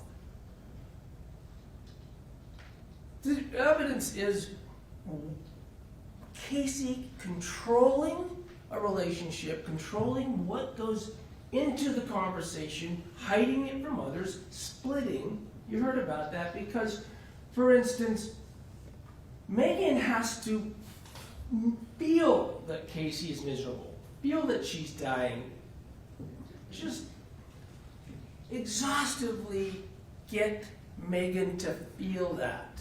The control is on, according to Dr. Hancock, the control comes from Kacee. Is it a relationship between the two? Yeah, there's back and forth, of course. because as Dr. Hancock described, it works. And people who are like Kacee get good at it. This is a psychological truth, studied. The information from Dr. Hancock is evidence. It helps us understand what seems counterintuitive. Meggan's role is to agree. Meggan's role is to respond, I'll be there, I'll help you. I'll be there just to be with you. I'll come over. There's plenty of times you heard about that sometimes Kacee's even saying she tried it herself. And it didn't work. That's designed to make Meggan come over. It's not in control of Meggan trying to find a time to come to Kacee's to cold-bloodedly murder her for money that after a 5+ long years of this. The control, according to Dr. Hancock, is effective. She did a really good job with all of these splittings. She got, according to the psychological literature, pervasive and extensive and long-running control. And then, importantly, Dr. Hancock described how it has to escalate.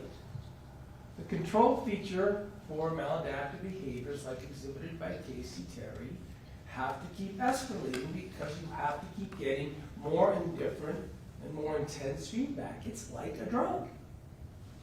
And it's got to be believed. And it's not Meggan's role in this relationship to question, regardless of vitals, regardless of dumb doctor statements, regardless of things that clearly don't seem true. Her bond, her promise under this relationship and role is to unquestioningly respond and stay in it. That is what Dr. Hancock let us know about the direction of control.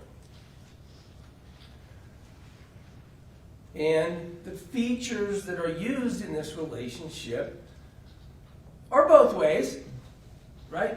She gains Meggan as that kind of provider of the need that maladaptive behavior is about. She keeps it private. She maintains it in a way that Meggan shouldn't share any of this. The religiosity component from the very, very start is probably the most important, right? Because what we're doing is wrong. We can't share this. Don't tell anybody. Of course, because if you talked about suicide with any of Meggan's or Kacee's other friends or family, they'd intervene. And it would crush the relationship. That'd be it. She wouldn't have this attachment. And it's singular. It's singular. She doesn't do this with other people. This is its own host. Its own source of, and let's face it, Dr. Hancock was very honest. There's something deep and painful going on in Kacee. This is the behavior, especially at this level, and that's sad.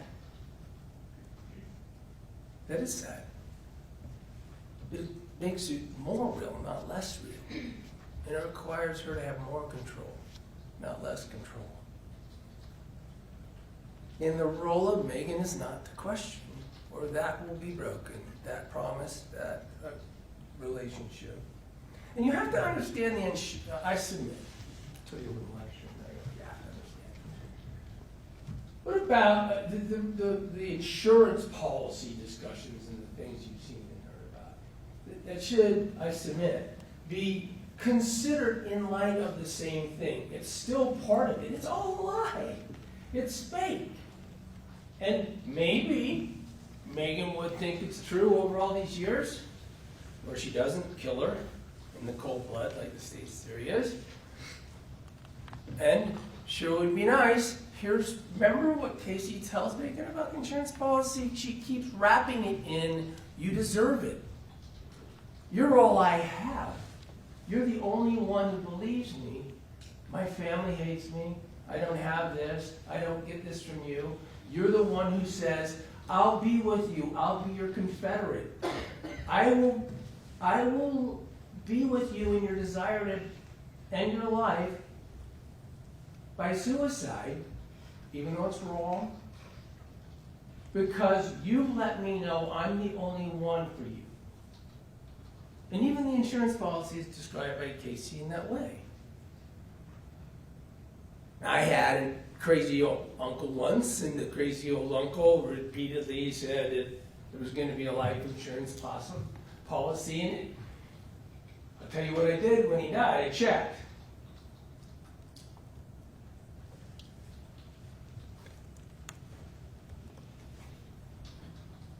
He didn't, by the way. So I went to law school. But let's now talk about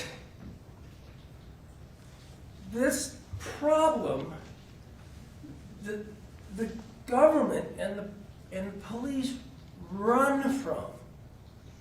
This fundamental principle in our courtroom, to your deliberations, they literally run from it or somehow spin it back into a story of words. You know, they don't care about the evidence. This arrest was made before all these things that I just read to you and you're going to hear from Special Agent Hale. All those things I just read to you are said 2 weeks after this event, and they don't, the arrest of Meggan Sundwall 8 months after the events in question. They haven't even gotten all those results back. They don't care.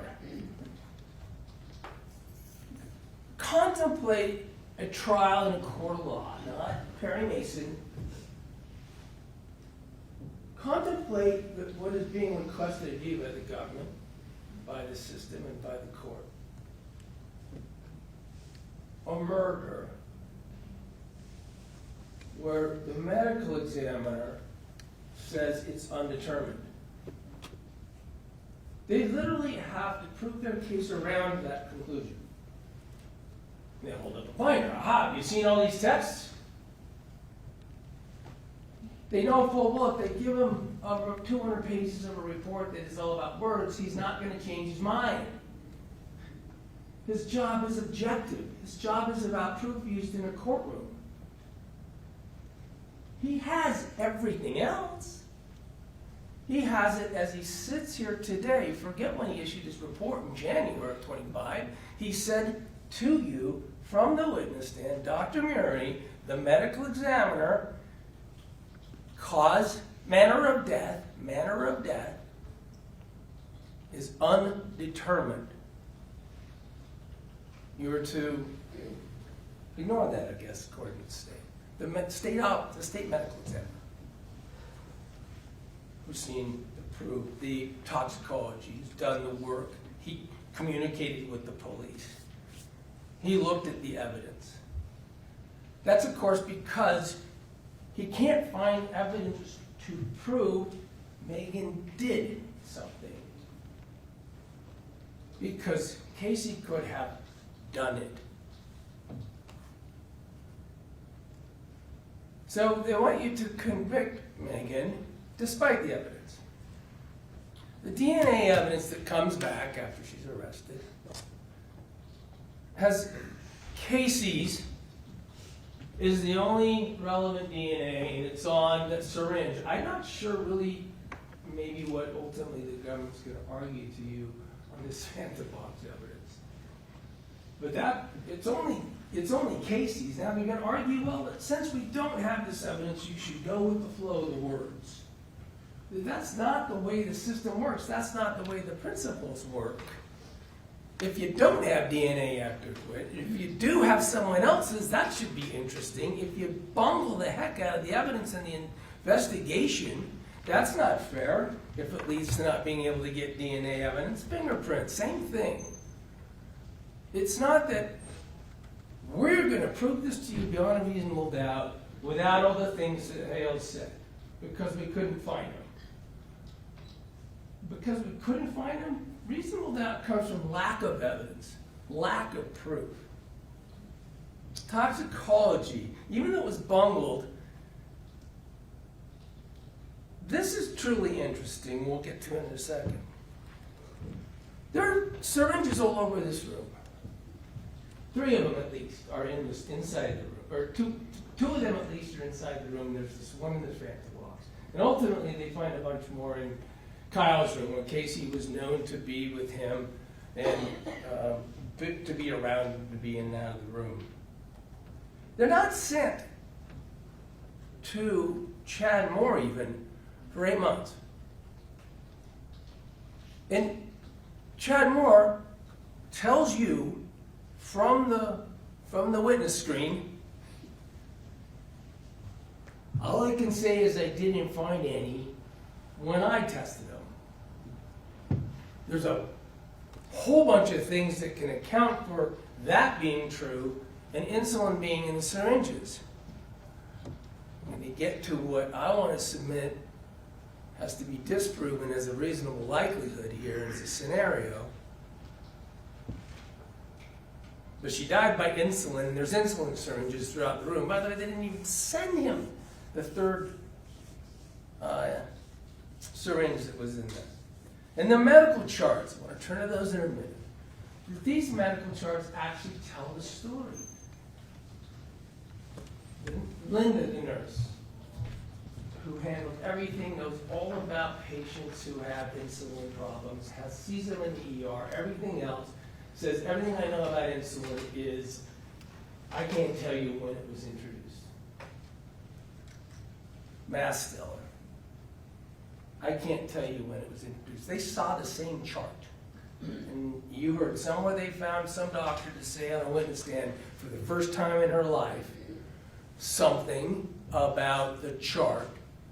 But she said unequivocally, I can't tell you the insulin got there after Kacee Terry was unconscious. It is uncontroverted.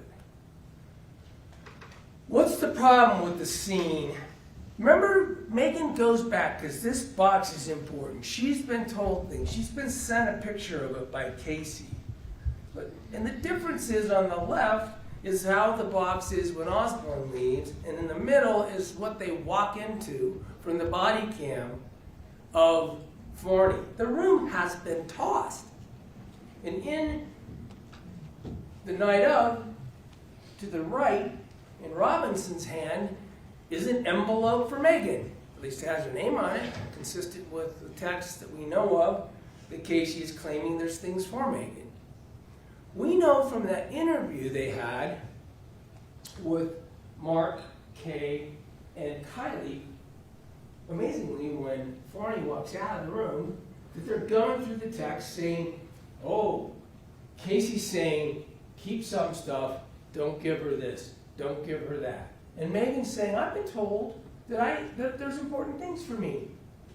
That illustrates, and then in the interview you'll hear, in the second interview, Forney says, yeah, we found envelopes, but they were empty. Wonder what happened in between. This illustrates as much as anything the problem with not securing the scene. Forney admitted it is known someone went in and went through that room in between police arriving on the 12th and Forney going on the 14th.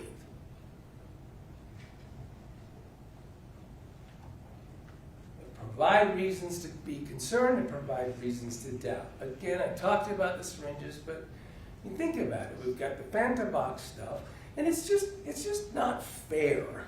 And when I say not fair, I mean not fair to Meggan the accused, but I mean it as much not fair to you. It's just not fair to you as a jury for the government to put this decision with these principles in your hand and have the agents of the government just completely bungle the potential that it would exonerate Meggan or not support their theory against Meggan. That's why a good investigation is necessary. It's about fairness. You're going to let the government come in and say, nothing was found, so we win. That's not how it works. It's astonishing, astonishing. I think it would be astonishing to you, as just all of us as civilians, that you can hear that evidence of a vial, syringe packaging, or vial packaging and everything else is found in a phone call from Mark, and you say, toss it in a Ziploc. So, photograph it, toss it in a Ziploc bag. You obliterate the value of that. That's a burden of proof problem, and quite interesting, huh? We've got 3 syringes in the end, 1 in a Fanta box with Kacee's DNA on it. And then these 4, they're sent a year later, more than a year later, to the lab. The 3rd one that Mark found in the room, after it had been kicked around, obviously missed by both the first officers and in a hardcore search that Detective Farney says she did, is never processed for any evidence. Never DNA, never fingerprints, never sent for analysis as to insulin. If you don't do these things, it's convenient. That's why we have the burden of proof. Aptitudes, troubleshooting. So,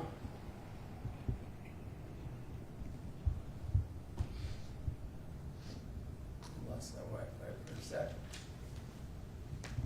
There you go. I told you and showed you throughout the trial my ability or lack thereof. Can we take it down while It is, yeah. Okay. The points there are the burden of proof and the nature of our system requires good police work to be fair to the jury when the government asks them to convict on proof, to find things are proven. And that's what I mean by fairness. Fairness to Meggan for sure, but fairness to you, the jurors.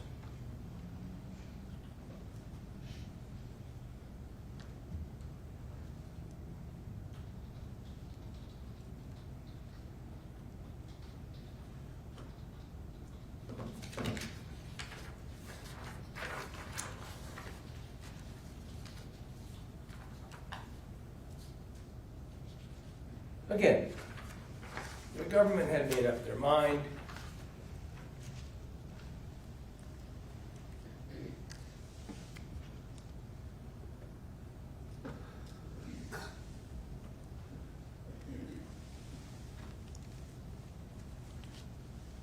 The government had a bunch of words.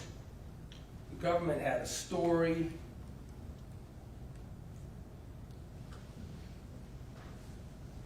Coming from skilled lawyers who've been involved in it from the start. So let's turn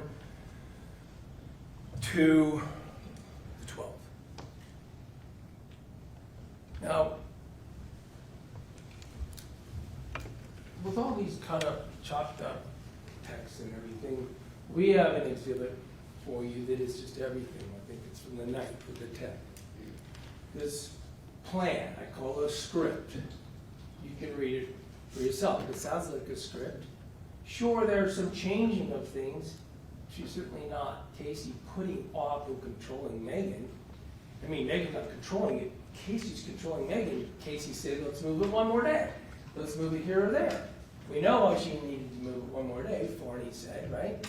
She was doing a drug transaction all of a sudden on the 11th. Christian was coming over. They were doing pill stuff. And we know why she moved it back an hour, right? Well, we probably do. On the morning, she says, hold on, remember, I want to shower. So I don't, have to die without a shower. And what we know from sightseeing her, who didn't bother to be asked any of this important investigative abilities of phones, is she's moving around. Sure, she's telling Mark, acting happy, acting like everything's fine, so he stays up in his room all day. She is controlling everything. She puts it off an hour. Literally, Meggan, you'll see it from the script. Meggan is saying, well, I'll stay at Target then. The night before, Kacee went to the store. Kacee bought, among other things, carbohydrates and sugar.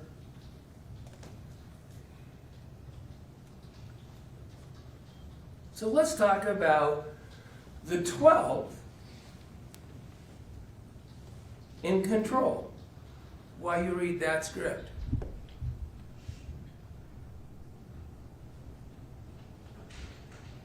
First of all, let's put one thing to bed.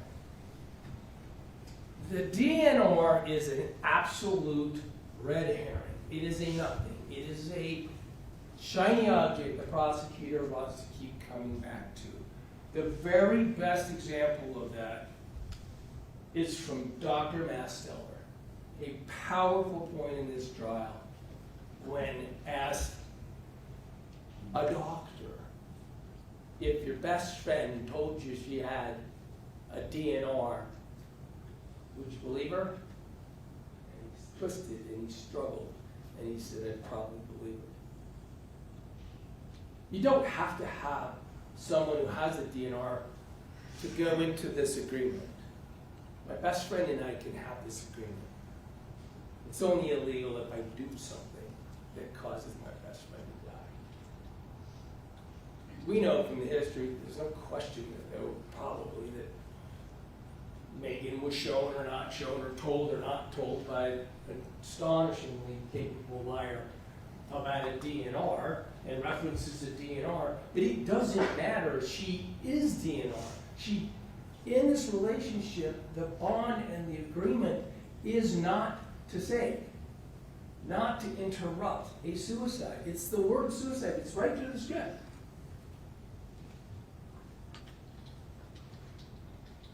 Dr. Masteller would believe her. So, I don't know, suicide? Actual? After years she's been convincing Meggan, but actual in her mind with all this stuff, Kacee Terry? She's really good at faking. Is this a real possibility? I want to walk through that night. Is this a real possibility? I submit to you it's probably the most likely, and certainly isn't proven away whatsoever by the evidence.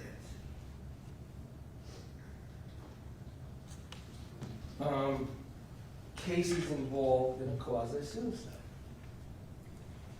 Those involve people trying to be very, very convincing. We already know that feature of Kacee. These are people that have to up the ante. We already know that about Kacee. They escalate. They have to be believed. They have to be truthful. They have to be the ones controlling the narrative. Suicide, suicide, don't tell, you're my one and only. You're my only hope to be with. So much so that the other person might even agree, hey, if I needed to, I'd help. They have to prove she had to. They have to prove she did. Who controlled it? This stage is set. It's literally set like a stage. When Meggan gets into the house, Kacee has placed the accoutrements of a setting in motion. She's used a glucometer.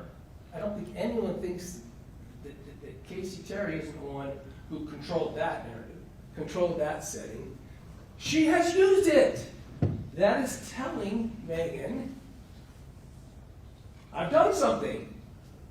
That is the inference. Why else are you picking her finger? Already to show, hey, I've used it. Look, I'm going down. I'm decreasing. Why would there be any reason to disbelieve? Why is it not a real possibility at all that she has begun the quasi-suicide? To be convincing. To be very convincing. To make Meggan know she's doing it again. We'll see.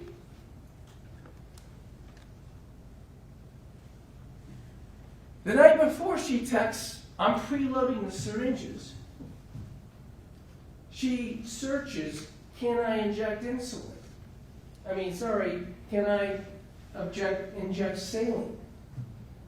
Yeah. She's setting up a series of syringes to present as if they're full of insulin, but to be diluted with saline. To try to drive blood sugar levels convincingly, but not all the way. To use a different insulins. She's the one who knows this. Why isn't that not a real possibility? It's what it looks like. Can I inject saline? Insulin is available everywhere. Talks about, you've seen this at the searches. There's syringes in the room. She's not diabetic. There's a syringe in the closet for injecting into the port. We know from the doctors it probably wasn't probably used for insulin because of the way it acts.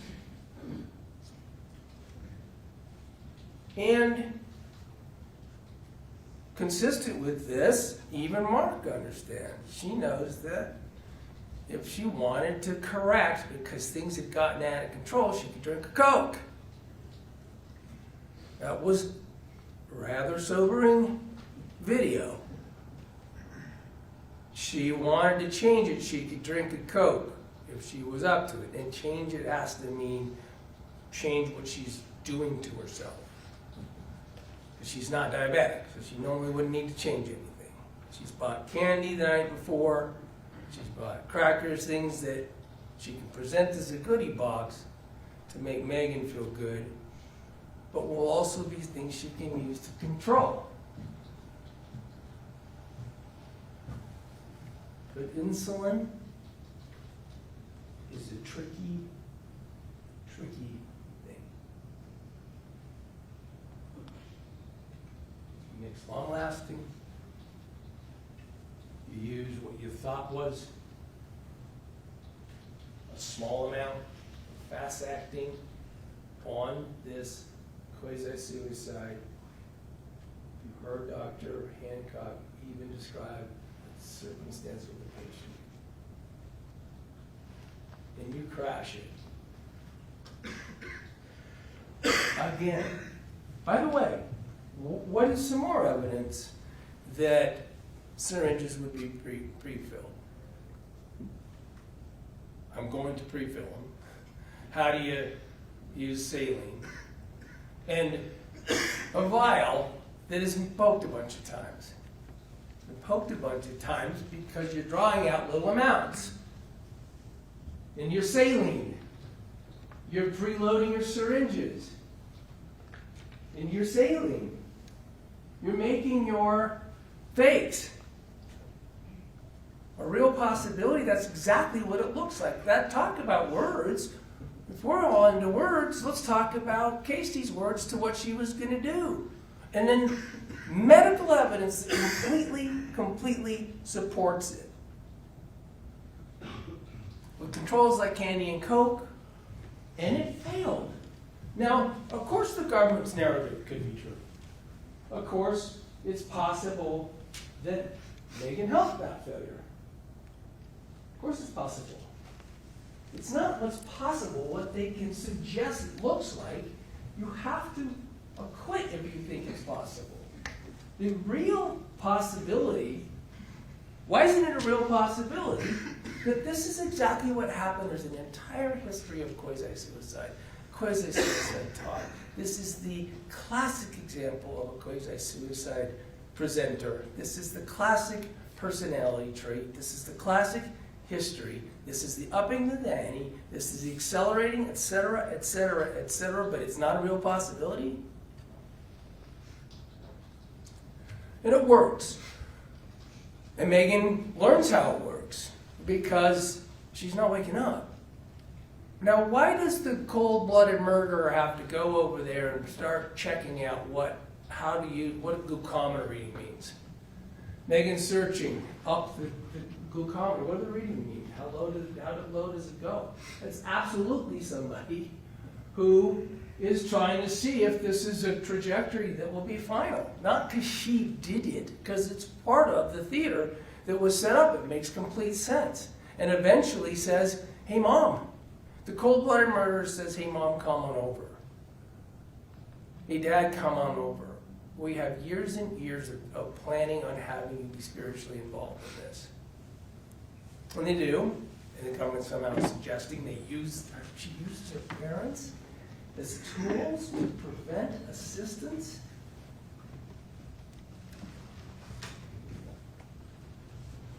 That's horrific. And there's no assistance to be had. Not only did Dr. DeSalvo say that graph is consistent with the last injection of insulin being while Kacee Terry was conscious, Dr. DeSalvo and every other doctor acknowledged there is no evidence that anything was injected after Kacee Terry was unconscious. So it is unequivocal in this case that Kacee Terry could have done anything that was the cause of her death herself. And it has to be proven beyond any reasonable doubt, no possibility. Meggan, in fact, did something other than be there. That she didn't have to help. That she didn't have to aid. Has to be disproven. The real possibility, for sure, is a quasi-suicide attempt. But at any rate, it's undisputed that anything that caused Kacee's death happened when she was conscious and could have done it to herself. And as you heard Dr. DeSalvo say, there was no need or any potential to save Kacee Terry early into that flat line. Starting in minutes, certainly going to a couple hours, Dr. DeSalvo said Kacee Terry was never going to recover. She wasn't going to recover when his mom got there. She wasn't going to recover after Mark came down. The story was over. The end was something that could not be avoided. That's the evidence. That's what Special Agent Hales promised Meggan would have to be done for her to be in that role.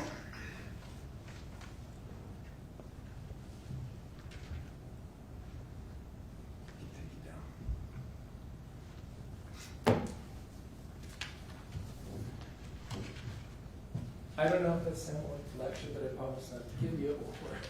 But that's conversation that I've had with you about principles apply. The incredible importance of those principles in the other sword, which I fully believe you will apply throughout the trial.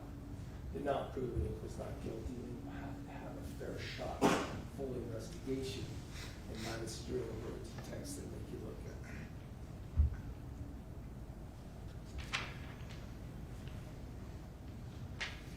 Unbelievably, to me, it is a feature of our court system that the prosecutor, these principles are so important and so weighty, that the prosecutor gets to go first and last. They get to come up again and talk to you, and I, of course, don't. I get this chance.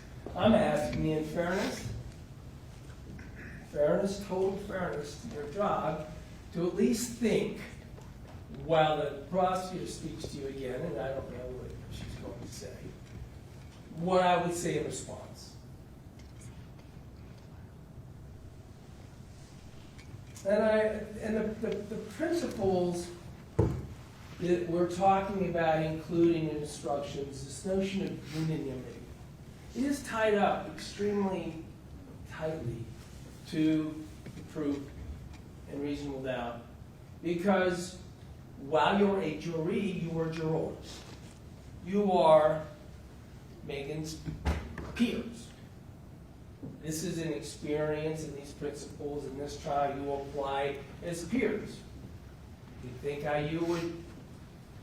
what you would consider, is this how an investigation ought to lead to a trial for cold-blooded murder, aggravated murder, the most serious charge in our land?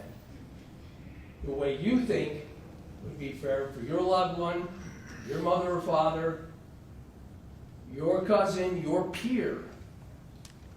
And each of you have that experience. Each of you have that ability to consider individually as you discuss within and amongst yourself. Trials are long. It's been long. Sometimes this one, I don't think I had a lot of it, but things can happen that you might not like. I might have done something wrong. I might have done something you didn't like. I might have missed something you think. If you have any feelings in that regard, I'm asking you to hold me responsible, blame me. This isn't my day in court. This is my future. This is your peer. This is Meggan Sundwall. This case is not proven. And if it's not proven, you have to obey. Thank you.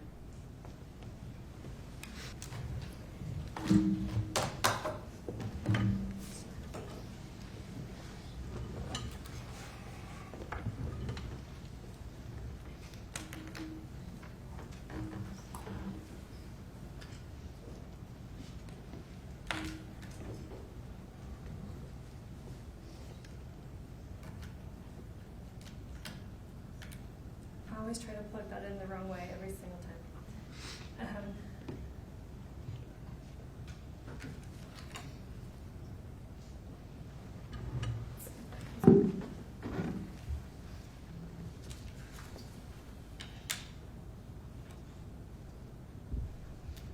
All right, Mr. Williams just said to you that based on how our system is set up, the principles, the burdens, that I get to come up twice. That's correct, because it is the state's burden. It's the state's burden to prove beyond a reasonable doubt the charges that we have filed against Ms. Sundwall. I and the state embrace that burden. I invite you to test the evidence, review it. That's your job as a jury. That's a burden that we embrace. Let's talk about that burden. Instruction number 24. Beyond a reasonable doubt. The prosecution has the burden of proving the defendant guilty beyond a reasonable doubt. Proof beyond a reasonable doubt is proof that leaves you firmly convinced of the defendant's guilt. There are very few things in this world that we know with absolute certainty. And in criminal cases, the law does not require proof that overcomes every possible doubt. If the evidence leaves you firmly convinced that the defendant is guilty of the crime charged, you must find the defendant guilty. On the other hand, if there's a real possibility that the defendant is not guilty, you must give the defendant the benefit of the doubt and return a verdict of not guilty. That is the burden. That is the state's burden. I embrace it. But let's think about that. Not every possible doubt, not beyond all doubt. Not every single doubt has to be covered. You can have things about what happened in that room, in that basement on August 12th that you might have doubts about. But the doubt has to be reasonable. And as long as you are firmly convinced, then your direction is clear. If you are firmly convinced, you convict. Mr. Williams is trying to make this seem that any case, any possible case, to prove it, for you to be firmly convinced, there has to be forensics, there has to be DNA, there has to be all of this scientific stuff. Words are evidence. Those text messages are evidence. Testimony from every single witness is evidence. You do not need forensic evidence to be firmly convinced. Might it be helpful sometimes? Sure. You do not need it. It is not required. I want to turn you to instruction number 22. It talks about direct and circumstantial evidence. I think the example in there is helpful. So direct evidence can prove a fact by itself. I'm going to skip some of this, but you have the instructions so you can read all of it. For example, if a witness testified that he looked outside and saw it was raining, that would be direct evidence it had rained. Circumstantial is indirect evidence. It comes from looking at the related events, putting it together, and concluding that a fact in question had occurred based on what you can tell from the surrounding events. For example, if a witness testified that she looked outside and saw that the ground was wet and people were closing their umbrellas, that would be circumstantial that it had rained, evidence that it had rained. Up at the top, facts may be proved by direct or circumstantial evidence. The law does not treat one type of evidence as better than the other. And then undoubtedly at the end, before you can find the defendant guilty of any charge, there must be enough evidence, direct, circumstantial, or some of both, to convince you of the defendant's guilt beyond a reasonable doubt. Again, to be firmly convinced. And here, I submit to you, the texts are enough. The texts are words from the defendant's own mouth. They're enough. I want to take this raining example that is outlined in instruction 22 a little bit farther. So say that you did not directly see it rain, but you would go outside and some of the ground's wet and people are closing their umbrellas. That's a lot to conclude that it had been raining. Let's say you see a dry spot though on the ground. Well, why is there a dry spot? Something's missing. Do you immediately jump to not every inch of the ground is wet, therefore it couldn't have been raining? No. What if the dry spot's in the shape of a car? Do you need a mechanic to come and tell you exactly the make and model of what that car was, or some kind of video to tell you exactly when that car arrived or when it left? No, because that, while it might be helpful, it doesn't change it that you can be firmly convinced that it had rained, because still, with all the surrounding circumstances, you're able to be firmly convinced of that fact. Mr. Williams, I told you this case was about control, and he tried to flip that and say that Kacee was the one that's in control here. Kacee's controlling this whole dynamic. But let's look at that. Kacee did it to people that actually played along. Meggan played along, despite all of her medical knowledge, despite I would submit to you that when you go back and you read some of the things, especially in Exhibit 81, they are absurd. You don't even need medical knowledge to know that those things are not true. Does she call her on it? No. This is not Kacee controlling the dynamic. We heard from Kacee Tanner, her ex-husband. He pretty early on said, you don't have cancer. She tried to tell him that, and we know that she did lie to her family about that. She never went to the extremes about the details and the absurdities and the fake vitals and all that stuff with her family. But Kacee Tanner, she tried to tell him, yeah, I have cancer, and he said, no, you don't, you're fine. And then what did he say? She never brought it up again. This is not Kacee just having to manipulate every single person. She is doing splitting. She is lying. She is, but she's using where the resources are coming from. And with Meggan plays along this whole time, that the resource is not dried up yet, so Kacee keeps doing it. And I would argue that some of the text gets so extreme, some of the information gets so absurd, that she may have been wanting to be called out. There's even some evidence of that. In Exhibit 81, you'll see she's pretending to be these fake hospice nurses, and she says, and maybe I brought this up in my first closing, but look at it again, because she does this a couple times. She's pretending to be Kelly or Becky or Lauren or any number of them. These texting a nurse from the patient's own phone, HIPAA-protected information, all things that Meggan as a nurse would know, vitals that are absurd, incompatible with life, don't even make sense. And she even says, I've never seen anything so low. The doctor himself is even confused. I'd submit to you that she might be a cry for help even. She's gone so extreme that she's begging Meggan to call her out at this point. Why is Meggan still going along with this? Dr. Hancock himself even talks about cries for help. Sometimes people, he used the example of slitting your wrists. If you do it this way, it's a cry for help. If you do it this way, it's more consistent with you're actually trying to die. You review the text messages. Kacee, when things get so absurd that they're patently unbelievable to anybody, not even somebody medically trained, it's a cry for help. And Meggan doesn't give her it. Meggan doesn't call her on it. Meggan continues to play along. She continues to be the source of attention and affection. Mr. Williams wants this case to be, for you to be beyond a reasonable doubt, for you to be firmly convinced, you need all these fingerprints, you need all this DNA. But we know for sure that sometimes that's not available. Like I said with the DNA, with the insulin vial, we know for sure at least 2 different people handled it. And there was no prints, there's no DNA on it. Sometimes the science, for whatever reason, it's not deposited there. Or might it be that a nurse is wearing gloves? I asked Dr. DeSalvo, when you take blood, when you test people's blood, do you wear gloves? Do your nurses wear gloves? She said, yeah, you're dealing with bodily fluids. You're dealing with potential infection. Yes, I would expect nurses to wear gloves. We know definitively that Meggan is the only one in the basement after a certain point, had to have been the one testing Kacee's sugars past a certain point. Is she wearing gloves? Is the lack of DNA maybe indicative of that? Lack of fingerprints indicative of that?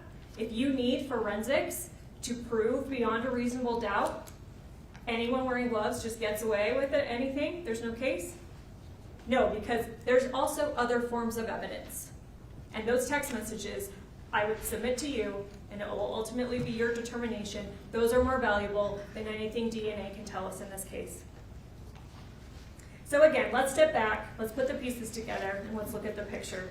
Because Mr. Williams actually brought up something that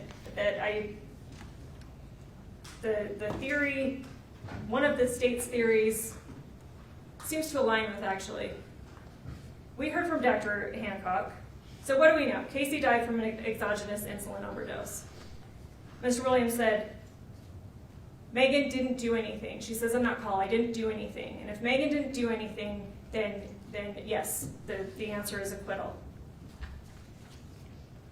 But if Kacee is not suicidal, which you'll find the evidence does not truly support, she's making plans for life, she's buying food, she's doing all of these things, she's getting knee replacement 2 weeks before, she's doing physical therapy, she's trading pills even the night before. Why is she doing that if she's planning on dying the next day? How did that insulin get into her body? The evidence gives you a logical answer, and you do not need to agree. Again, you don't need to be unanimous as a jury on every mechanical step that happened. You only need to be unanimous that the defendant caused the death. And again, I would refer you to that jury instruction on the definition of causation, because that can happen in a number of different ways. But let me give you a theory that I submit to you is consistent with all the evidence.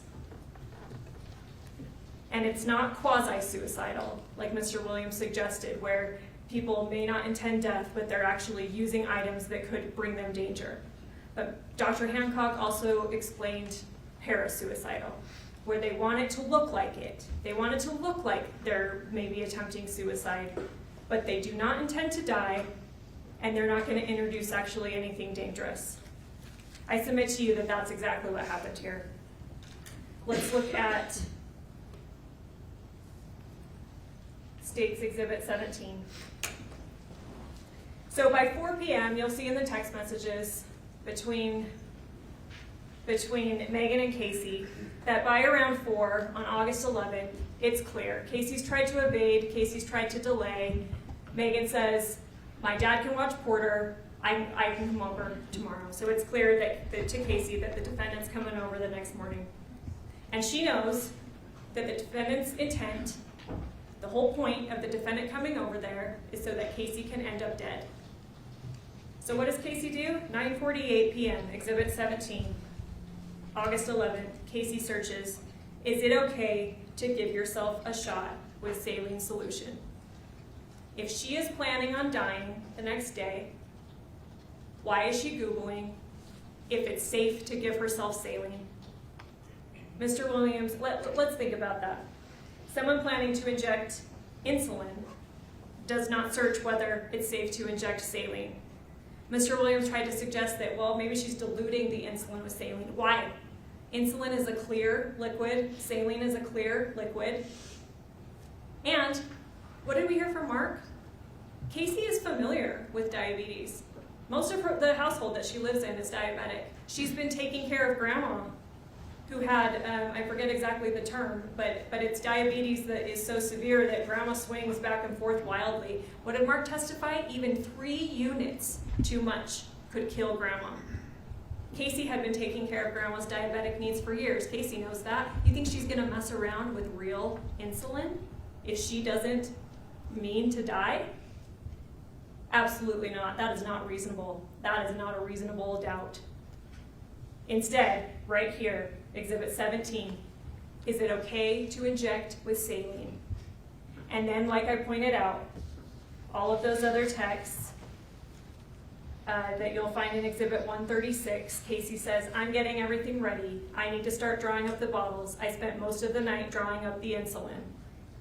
Defendant, who is wise to Kacee's lies, doesn't let Kacee know that. Kacee believes, oh, I'm still getting her for some reason. I'm telling her the most insane stuff she's probably ever heard of, and for some reason she's still believing me. The defendant says, you don't have to draw it all up yourself. I would help you. But later, Kacee says, and again, you'll find this in Exhibit 136, Kacee says, I have everything ready. The evidence shows that Kacee is still performing, but she's not doing quasi-suicidal. She's not going to mess around with real insulin. Again, even units too much could kill grandma. Why would she put real insulin in those syringes when she's asking, is it okay to use saline? She fills up those syringes with saline. She's still performing.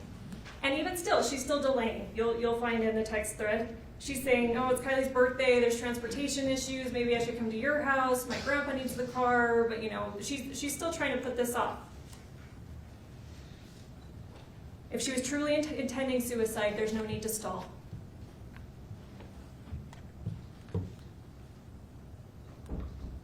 But if she were staging something consistent with parasuicidal behavior, consistent with what we know about Kacee, she stages things. She tells her family she has cancer. She does have legitimate kidney issues, so she has medical supplies being delivered to the home. She has saline coming in. She tells them it's chemo. It's only saline. It's for hydration for her kidneys. She does go to the hospital at different times, and yeah, sometimes her family thinks that it's for cancer. And yeah, no, it's not. Obviously, it's bad. It's a bad thing she did to lie to her family about cancer. But she's a mentally ill, vulnerable person. Not mentally ill in the way that she's suicidal. But yeah, she lies to people for attention. And what did Dr. Hancock say? That condition can be exploited. So she gets it all set up. Everything's ready, have it all drawn up. I submit to you, those syringes contain saline. Because what happens? The 2 syringes that are found that are not hidden away after 2 police searches and Mark finds one in the closet after he has to pull up the carpet after a flood. If that's one of the syringes, and Mr. Williams said, oh, well, that state didn't even bother to get that one tested. Okay, if that's the one used, again, it was hidden. If Kacee's suicidal, she has no reason to hide it. So who hid it? Had to have been Meggan. The other 2 syringes in play, the one found on the floor of Kacee's bedroom that gets moved to the desk by EMS, or the one hidden in the Fanta box. Chad Moore from the FBI, he's a scientist, so yeah, Mr. Williams pressed him on it. Could light have degraded it? Could heat, could time, all of that stuff may have affected it. But he still said, I'm not seeing any of the remnants or any of the changed proteins or any of the chemical structures or anything, even under a microscope. I'm not seeing anything that I would expect to see in those syringes if they actually had insulin. They had saline in them. But yet we know insulin was administered. We know that the vial found in the outside trash had approximately 100 units missing. And again, harken back to 2020 when the defendant herself says 100 units is enough. The defendant, Mr. Williams, it seems to be saying that, Kacee's staging this quasi where she's diluting insulin and maybe she gives herself a shot and she's losing functionality, and it has 13 puncture marks because it's so hard for her to puncture it. She's losing the ability, she's losing her fine motor skills. She's fumbling around. You think Meggan, who the whole point of was, I'm gonna come over and help you. You need someone to stay with you and keep injecting you so you stay low, who undeniably is the one to test her sugars for her, a physical act, multiple times after Kacee loses consciousness. You think she's just gonna sit there quietly, doing nothing, while Kacee's fumbling around trying to drop syringes? No, the whole plan was for Meggan to go over there and help her. But what the evidence suggests is that Meggan swapped the syringes. Because, like I said, this is a game of chicken, and Meggan is smarter than Kacee at this point. Kacee's been telling her lies for years. Meggan's been pretending to believe them. Meggan knows that Kacee stages stuff. Meggan knows that she's saying, 9, and again, this goes right in line with what Kacee's patterns. I gave myself 9 vials of insulin and it didn't work. I gave myself 4 vials of insulin, nothing works. I need to have the surgery because nothing works on me. So why, as Mr. Williams suggested, does she need to demonstrate to the defendant that her sugars are dropping? She could give herself saline and say, see, nothing works. See, nothing works. And this goes right in line with her habit, her history, her parasuicidal behavior. And Meggan knows that. Mr. Williams said that Dr. DeSalvo said I'm going to not quote him directly, but he said something like, after 12:30 or after Kacee's unconscious, it's undeniable that no insulin was given at that point. That is not her testimony. She said it is difficult to determine how many administrations were given, how many injections were given. It's difficult to determine at what time they were given. But the one that she said was the one that is most consistent is around 12:30. Something makes sense that at least one, and we know it's a large amount. But she didn't know. She didn't say absolutely nothing after that can scientifically be determined. She said, there's no way to know. But what did Meggan say repeatedly? Someone needs to be with you to keep giving you injections so your sugars stay low. And she's testing her sugars that whole time. And there's 13 puncture marks in that vial. So what the evidence supports, the evidence is consistent with Kacee filling those syringes with saline, attempting to stage another crisis, still hoping to delay, still performing, perhaps still hoping that once the defendant actually got there and they're actually at the moment where, hey, I'm going to inject myself with what you believe is insulin, Meggan, maybe you'll stop me. Maybe Meggan actually cares about me. Maybe that's what's going through Kacee's mind at that time. But again, this game of chicken, Meggan's smarter than Kacee. So she swapped syringes. Insulin all over the house, syringes all over the house. Kacee goes to the bathroom, Kacee falls asleep. We know that there's promethazine, oxys, and Xanax in her system in the autopsy. Maybe she takes all of those substances, again, that are not enough to cause her death and would not interact with insulin. But you may be wondering, why would she take substances that have sedative effects if she knows Meggan's point is coming over with the result of her ending up dead? Well, because she thinks she's safe. I have it all drawn up. I have the story planted that nothing works on me, insulin doesn't work on me. So maybe she fell asleep thinking that she was safe because all that she was going to get injected with is saline. That, again, she checked the night before, is that okay? Is that safe? So Meggan could have done it while Kacee was asleep. Meggan could have, snuck up upon her and gave her a injection. That could have happened. Or she could have drawn up the insulin. Maybe Kacee went to the bathroom at some point. Again, Meggan's over there for 11 hours, plenty of time for this to have happened. She could have handed Kacee what Kacee believed to be a syringe containing saline, that Kacee believed to be one of the ones that she drew up herself the night before, still staging the scene, but one with no danger in Kacee's mind. She could have handed it to her and had Kacee herself inject a syringe that now contained insulin. That's still administration. That's still causation. Look at the causation definition. And again, you don't even have to be unanimous about this theory. You can think any of the other theories that I argued, as long as you are unanimous about that Meggan caused the death. But this theory is consistent with the evidence. And then after insulin was given, it still matters what happened next. The defendant affirmatively monitored Kacee's blood sugar for hours after she was unconscious. She watched the numbers fall. She continued even after the monitor read too low. Kacee's brain and organs were dying. Mark described her thrashing and gasping by 9 p.m. The defendant saw all of it. And still, she took these affirmative steps to block rescue. She discouraged calling 911, invoked this fake DNR, false claims of medical authority to multiple people. She left before EMS arrived. Again, just to drive down the street because she was so concerned. She needed to see if Kacee was taken out. So she watched, but she didn't come up to them outside and say, hey, here's any information that can help you save Kacee. Bottom line, Kacee here is not on trial. We know she talked about suicide for attention. We know she was flawed. But people who are dramatic, dishonest, or struggling are still protected by the law from being killed. You don't have to have liked Kacee. You don't have to have wanted to be her friend. But the law still protects her from being killed. The question is what the defendant did and what the defendant intended. And again, this was not compassion. This was not aiding. A nurse, Meggan, has knowledge and training to understand the risks of death, and the defendant used that knowledge to cause one. This case is about Meggan's control. This case is about Meggan's escalation.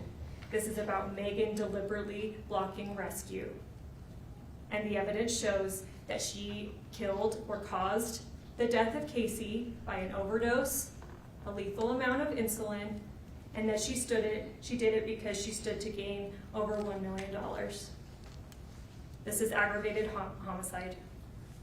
Hold Meggan Sundwall accountable. Return a verdict of guilty. Thank you.